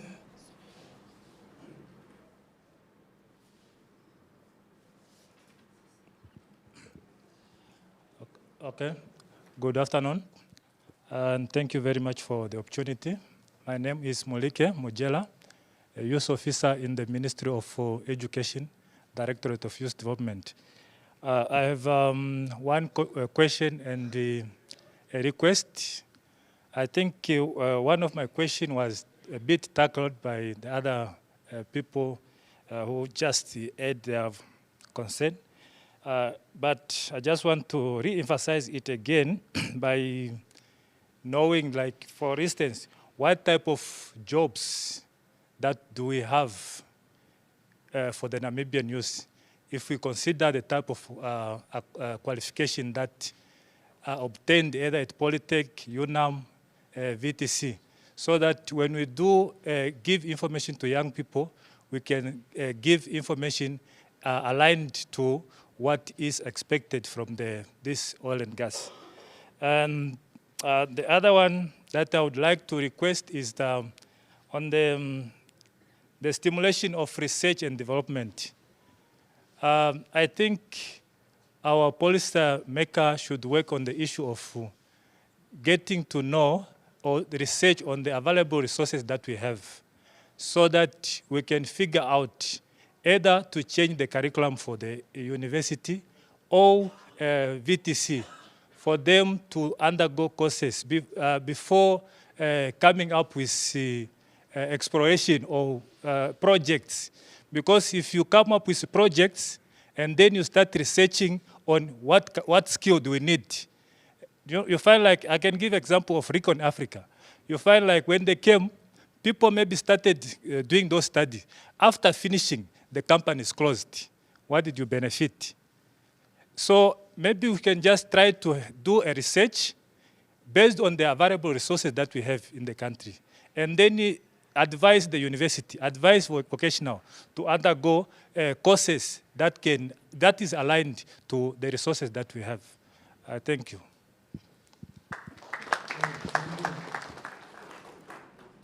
So this set of questions, I hope they're all in English, and we'll just get straight away to the answering session. And then thereafter, we'll break for lunch.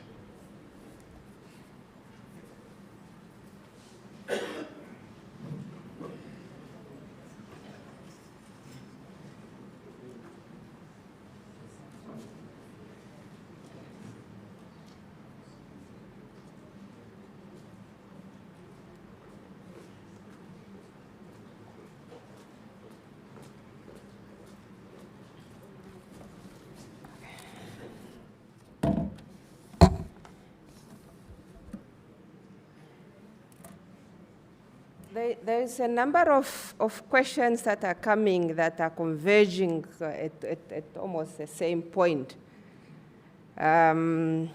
especially on the issue of people to have the confidence that the policy has taken care of the interest of the people if you want to participate. I think that's what I'm picking up from the room. But I wanted to just take you through a little bit in terms of what exactly has the policy and the government made provision for that enables you to stay to be covered in terms of if you want, when you are participating in the industry, before I go to the questions. So what the policy has allowed or has made provision for, which has made it mandatory or a law, is that Namibian services are what is a priority for the oil industry. If somebody is supplying water coming from Angola, and somebody is supplying water coming from Namibia, the supplier for Namibia is a priority by this policy. It's not a matter of competition, but it's a matter of prioritizing. Okay, that's the first issue. The second issue is that we have to, the government has also taken the responsibility of saying that we should work together as a state with institutions, with the people that are participating, to ensure that we build the capacity. And this capacity, some of it we need to build it from scratch, but some of it we need to build just on what we already have. For example, NAST.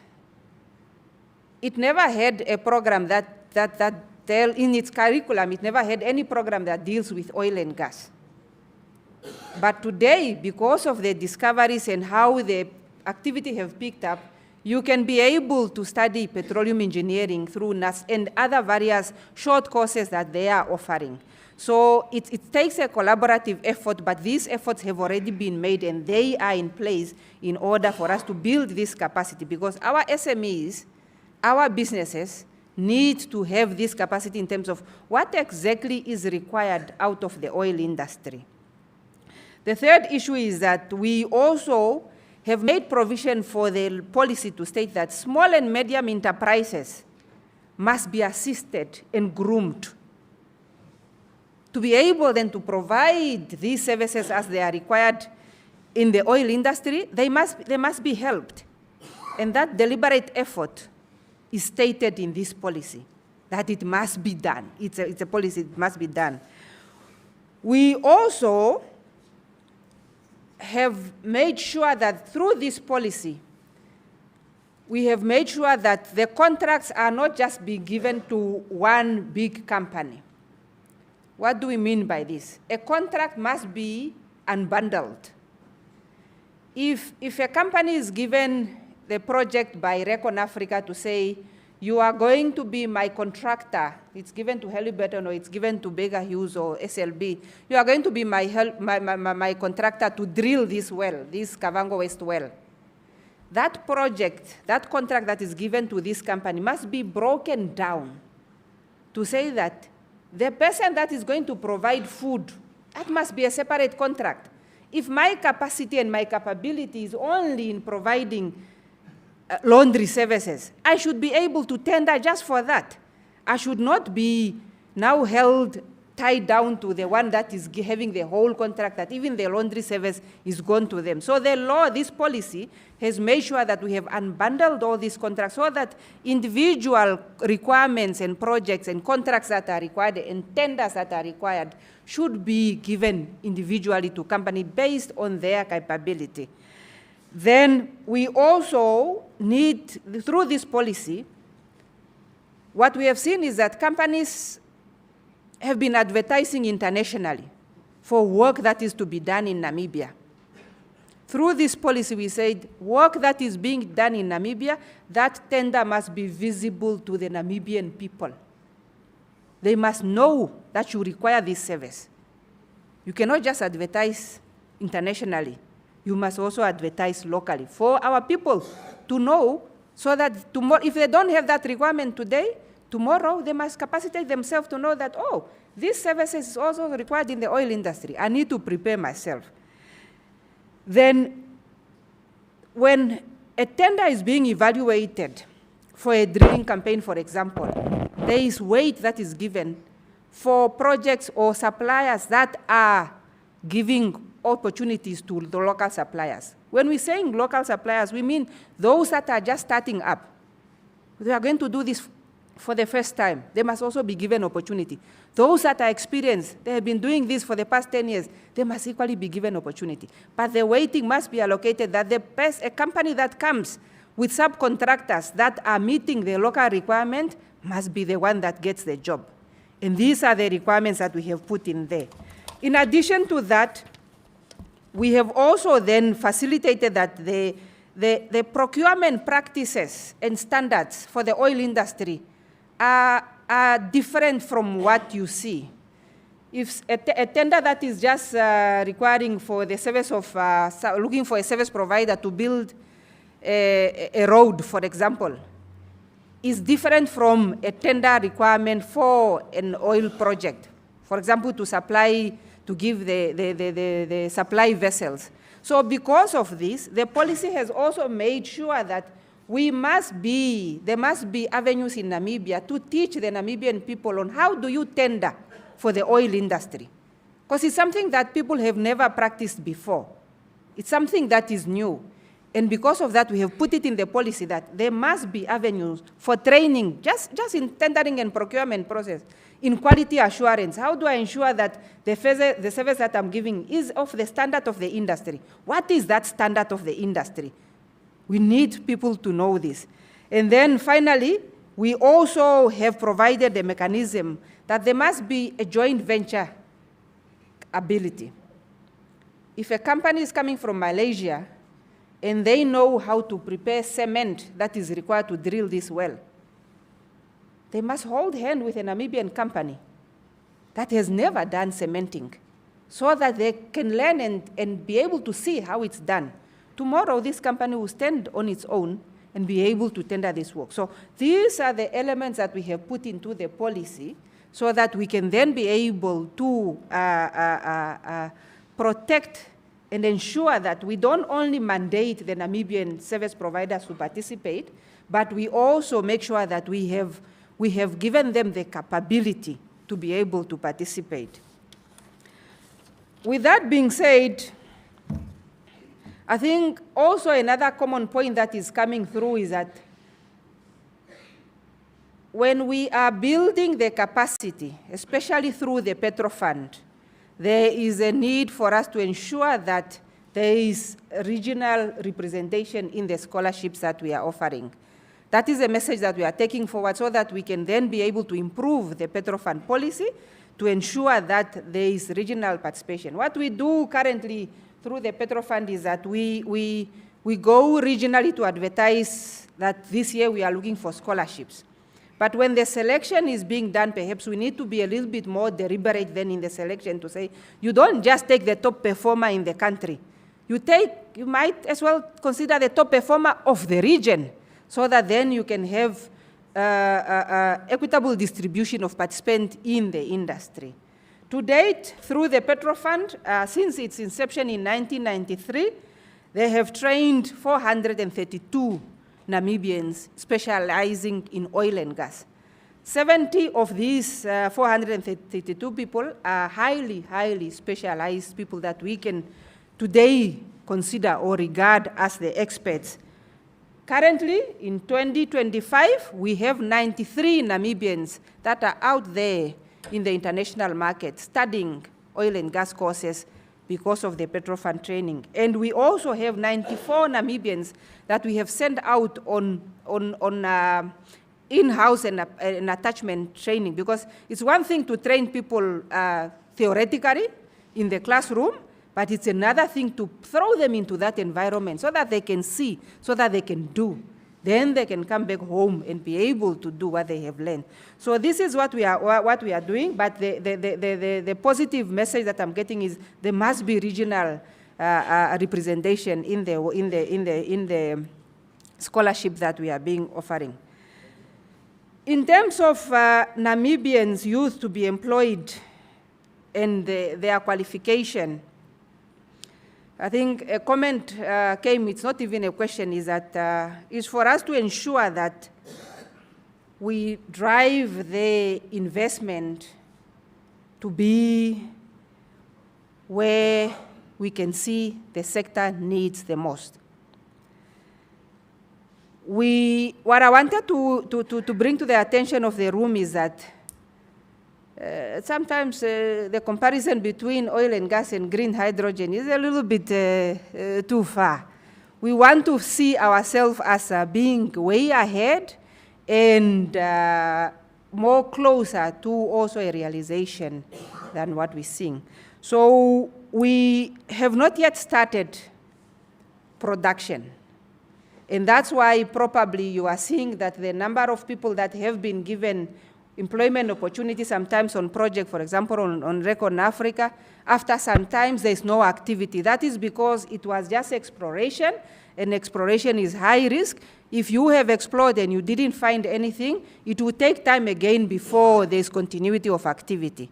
But we need to continue investing in exploration, because only through exploration you are guaranteed to make those discoveries, and then only through those discoveries you are guaranteed long-term activities in the country.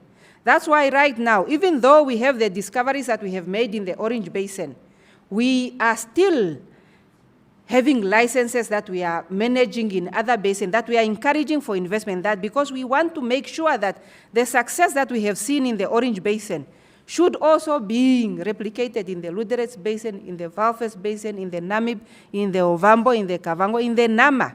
Can you imagine what happens, how transformational it is if the whole country has oil fields being produced everywhere? That is what we are aiming, and that's why we are focusing most of the investment, we are driving them to be in exploration so that we can then be able to make these discoveries. In terms of the levels of qualification, it's true what the colleague have said. Our vocational training centers, they don't give a training that is up to, on par with what is required with the oil industry. Firstly, without laboring on the issues, because the oil industry is highly specialized, and it's also a very sensitive environment. Any single mistake could result in losses of lives, environmental catastrophe, and also loss of huge investments that are made. Because of that, they have very stringent requirements. Now, when we compare now with the requirement of the stringent requirements that are for the oil industry and the Namibian Vocational Training Center, the oil industry in Namibia is new. The need for them to train to that level was not there. They were training for a painter, a welder, for painting on a solid platform here, like a room here.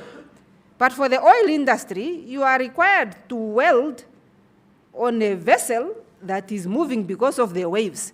It's a totally different environment. So that requirement is only coming now, and that's why we are in conversation. The Petro Fund and the Namibian Training Authority are in conversation for us to then ensure, to see how best can we then build the capacity of this institution to be able to bring the people to the required level that the industry needs.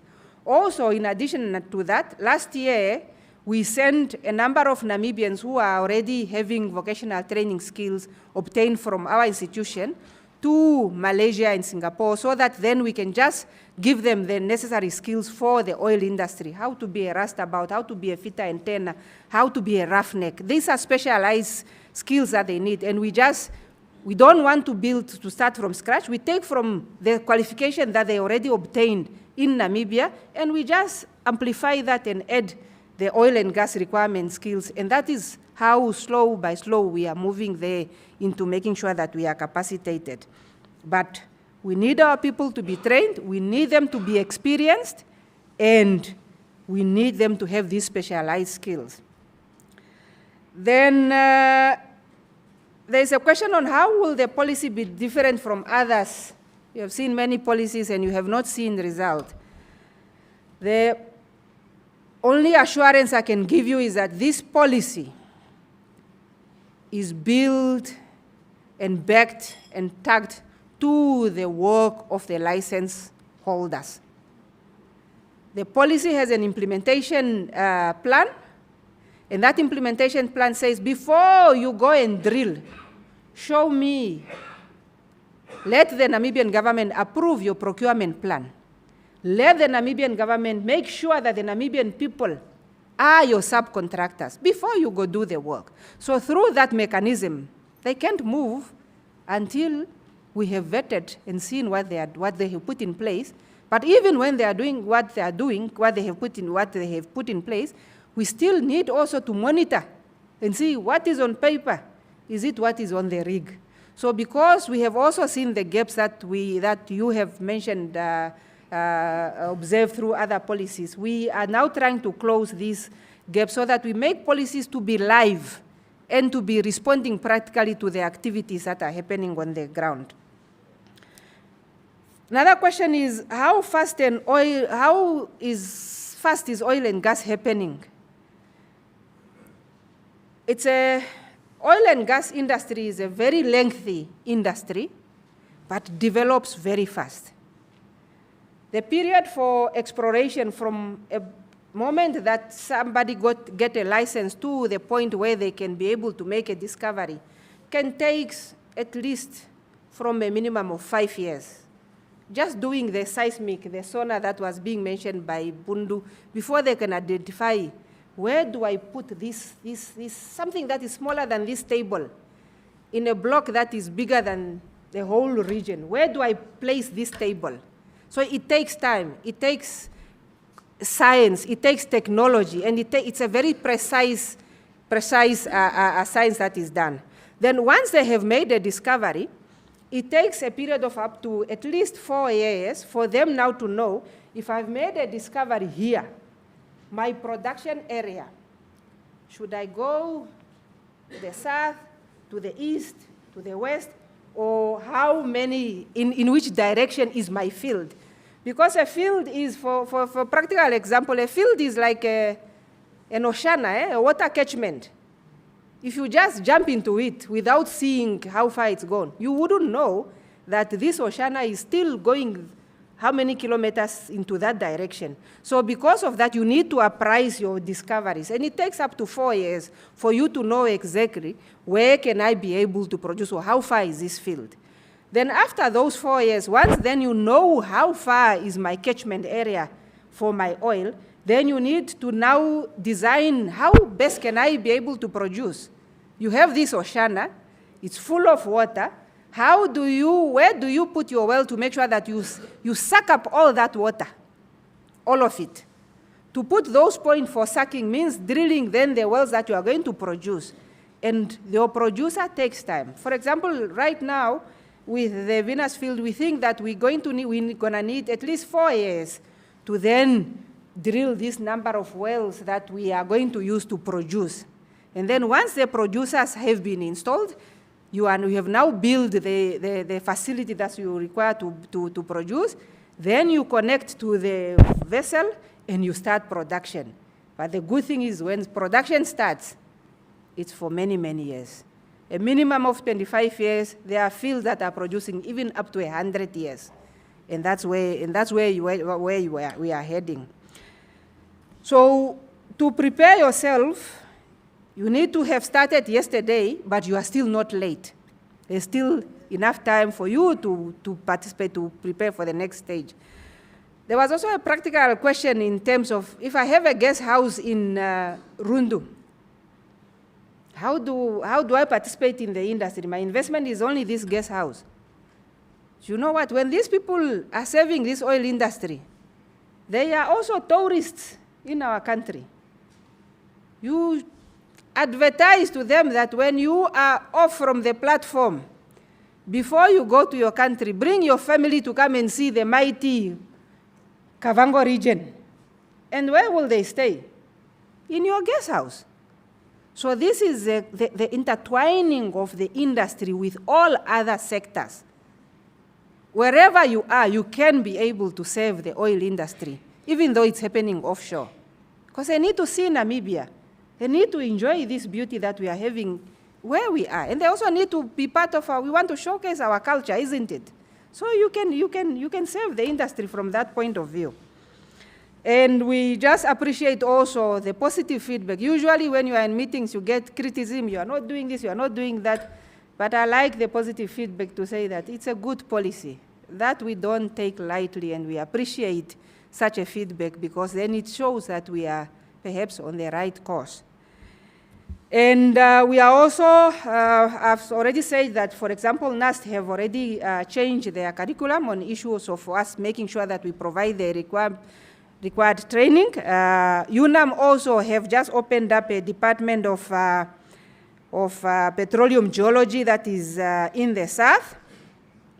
And with that being said, we will then, there's a number of courses that are coming. We are also in conversation with NTA and all the TVET institutions so that they can then change their curriculum so that we can bring in trainers in country to be able then to give this training to our people at their institution. And we are also preparing, the resources that we have discovered are very few in comparison to the potential of Namibia. There's still more oil that need to be found. And that's why we are preparing and we are training our young Namibians to be explorers, invest in research and development so that they can be able to find more oil. Finally, I wanted to just give, when we say services for the oil industry, what are those ones that are core to the sector? There was a comment that was made by Mr. Mbeha that we have started doing the gap analysis in terms of what services are we able to supply as Namibia, and what are those that we still need to build capacity. Maybe just to list a few, what are the services that you require? Apart from knowing that if there's people there, they're gonna need shopping, they're gonna need medical attention, they're gonna need nannies for their children, they're gonna, everything that comes as an intertwining, they're gonna need food. There are certain services that are directly needed. For example, waste management. When they are drilling offshore, this waste need to be managed in an environmentally sound manner. It's one area. Issues of fuel supply, they need to be supplied. Issues of ICT and IT connection, they need those. Somebody need to provide them with employees, just labor services. These are needed. Legal services, these are much needed. Just for someone to do an assessment of how to do business in Namibia. Registrations of companies, making sure that companies that are registered in Namibia are good corporate citizens. These are low-hanging fruits that we can all be able to serve the industry. Inspections, civil constructions, mechanical, manufacturing, issues like water supply. When you are drilling or operation is in the sea, there's no fresh water there. Water must be supplied to that drilling vessel. Somebody must do that. And there's more, but there are those that and these services are things that we as Namibians are already doing, serving other sectors, isn't it? It's just a matter of bridging. How do I just bridge the skills that I have so that I can take it then to the oil industry? But then there are those that we still need to grow. How to establish refinery, those we still need to do. For example, issues like providing spare parts for the rigs, for example. Those we still need to develop that capacity. Maintenance of these spare parts. So there's a number of services that we need, but I want us all to look internally. Whatever you are capable of, I am sure there is a way you can be able to take that service that you are currently giving to the oil industry. I guarantee you. Thank you. Thank you very much. Let me stop here for now.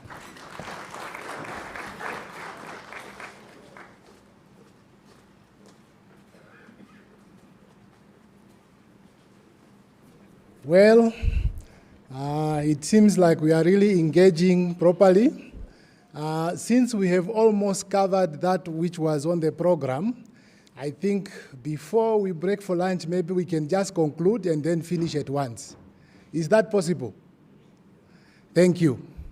So what we have remaining is that since we have spoken a lot about Petrofund, so I'm going to invite one of the officials from Petrofund just to give a little bit of explanation of how Petrofund does the selection and so forth.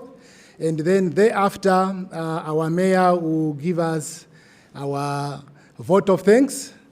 And then we'll sing our national anthem, and then I think we can adjourn. If we can just be a little bit patient. Thank you very much.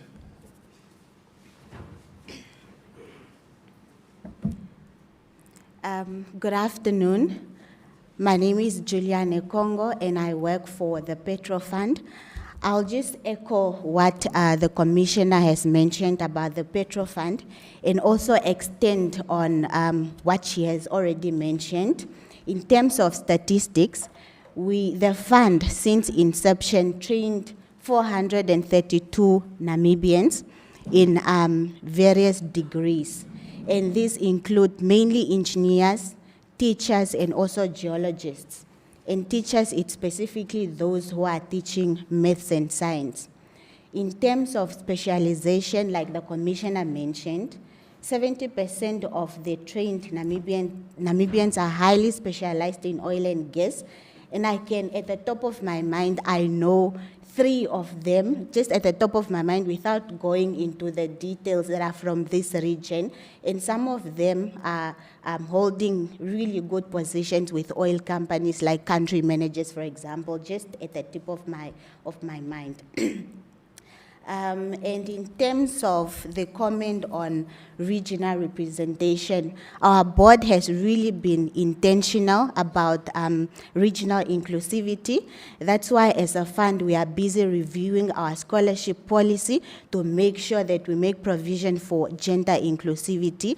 And by next year, we will ensure that we take note of that in terms of our allocation of scholarships. And just to already another step that the fund took in terms of responding on how we can really make regional inclusivity practical. We have our scholarships opened last year, where we've sent out adverts on media and all sorts of advertising methods. But one step that was really intentional is that usually the scholarship was just online, you apply online.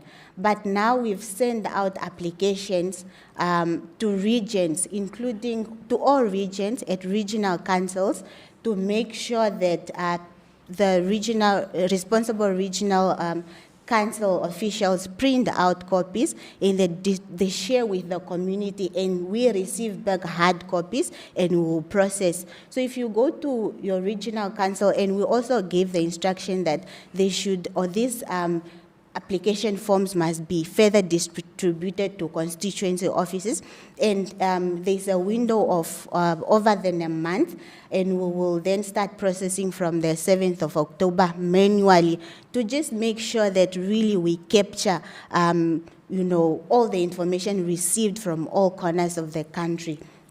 I thank you so much.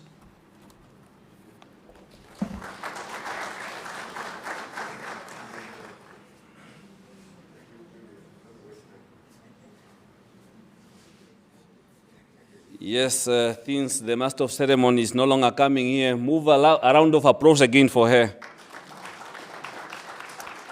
That was very much beneficiary to us in order for us to go and guide our children on how to apply for them to access this scholarship, for them to be able to participate into this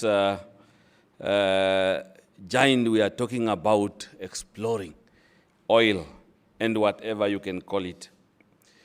Ladies and gentlemen, Master of Ceremony, let me stand on the protocol as it was already established. Nevertheless, Honorable Amnyera Hambyuka, the Governor of Kavango East Region, Madam, I forgot again the name, Maggie, yes, Madam Maggie, the Commissioner. At the same time, I can also recognize others that are here, head of institution, like our UNAM is represented by Madam Miranda, even though she left, but Madam Dr. Shihako is still here with us. Of course, RVTC is also represented here. let me just say that all head of industry, ministries, non-governmental organizations that are represented, thank you very much for coming. Honorable Governor, we are so happy to see you among us, whereby you received this invitation by inviting this gathering that happened to gather here today. I've been seeing other consultation into this particular hall when they used to come without coming through your office. This hall used to be empty. Today I'm so impressed to see that people turn up into your numbers who happen to come in order for us to be able to participate. Thank you very much, Honorable Governor, for the job well done on the invitation. Make. Madam Maggie, you did justice, not only to send your junior staff to come here, but yet you made it yourself to come and be with us in order for you to see to it that this activity is done and it's done properly.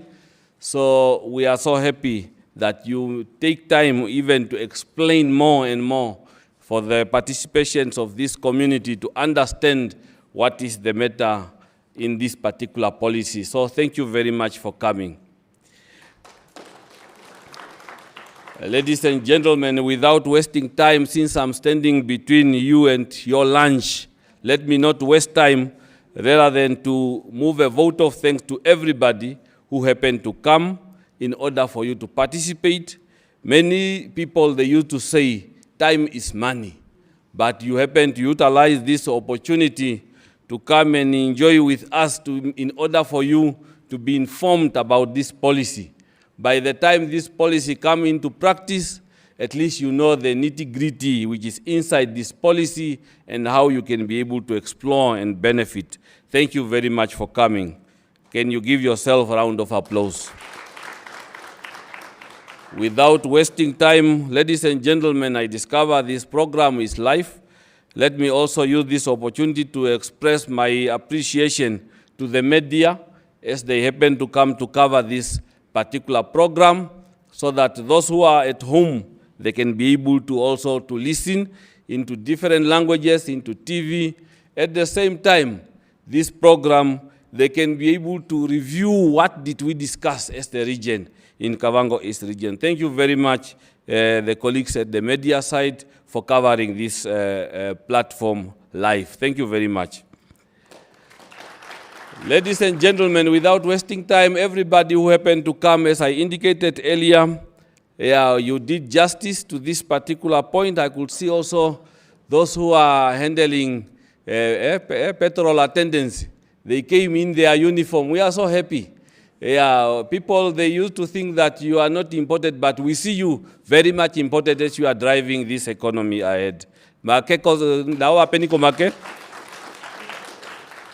So, ladies and gentlemen, after here, as usual, let us also engage ourselves into this document.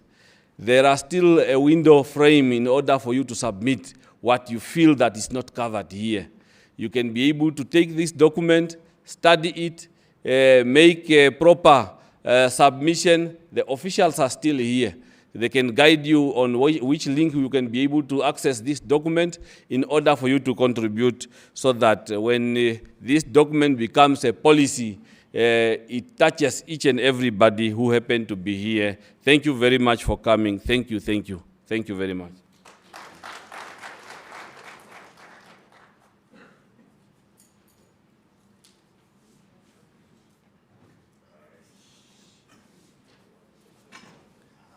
Well, my esteemed attendance and gathering, can we give ourselves another round of applause? It has been a marathon since morning, but you have been very patient and attentive. So now we have drawn to the end of our program. But as the mayor have indicated, the time we have had here is just a brief period. So should there be other contributions and input to be made into the policy, you can address those ones through the regional leadership, which can still reach our offices in good time before the policy can be finalized. So as we are going to conclude, I may ask you again, can we stand up and then sing our national anthem?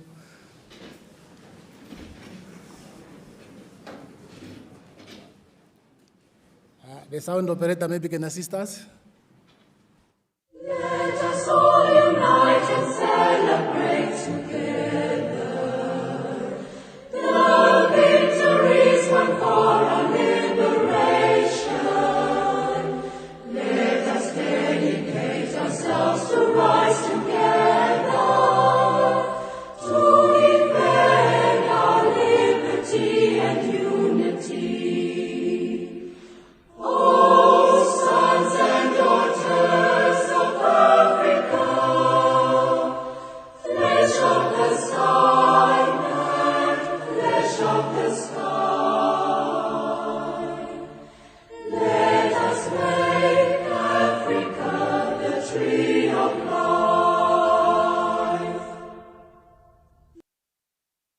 Namibia, land of the brave freedom fight, we have won. Glory to their bravery, whose blood waters our freedom.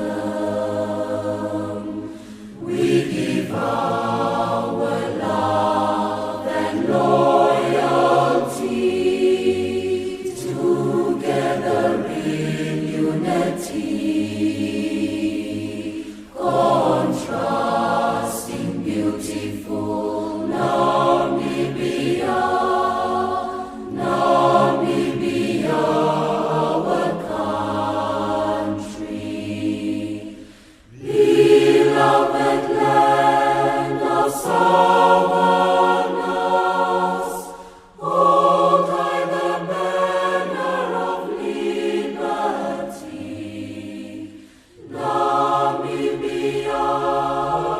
our country, Namibia, motherland, we love We can then allow our high table to, before I close off, just to inform our audience that on Wednesday, the 10th,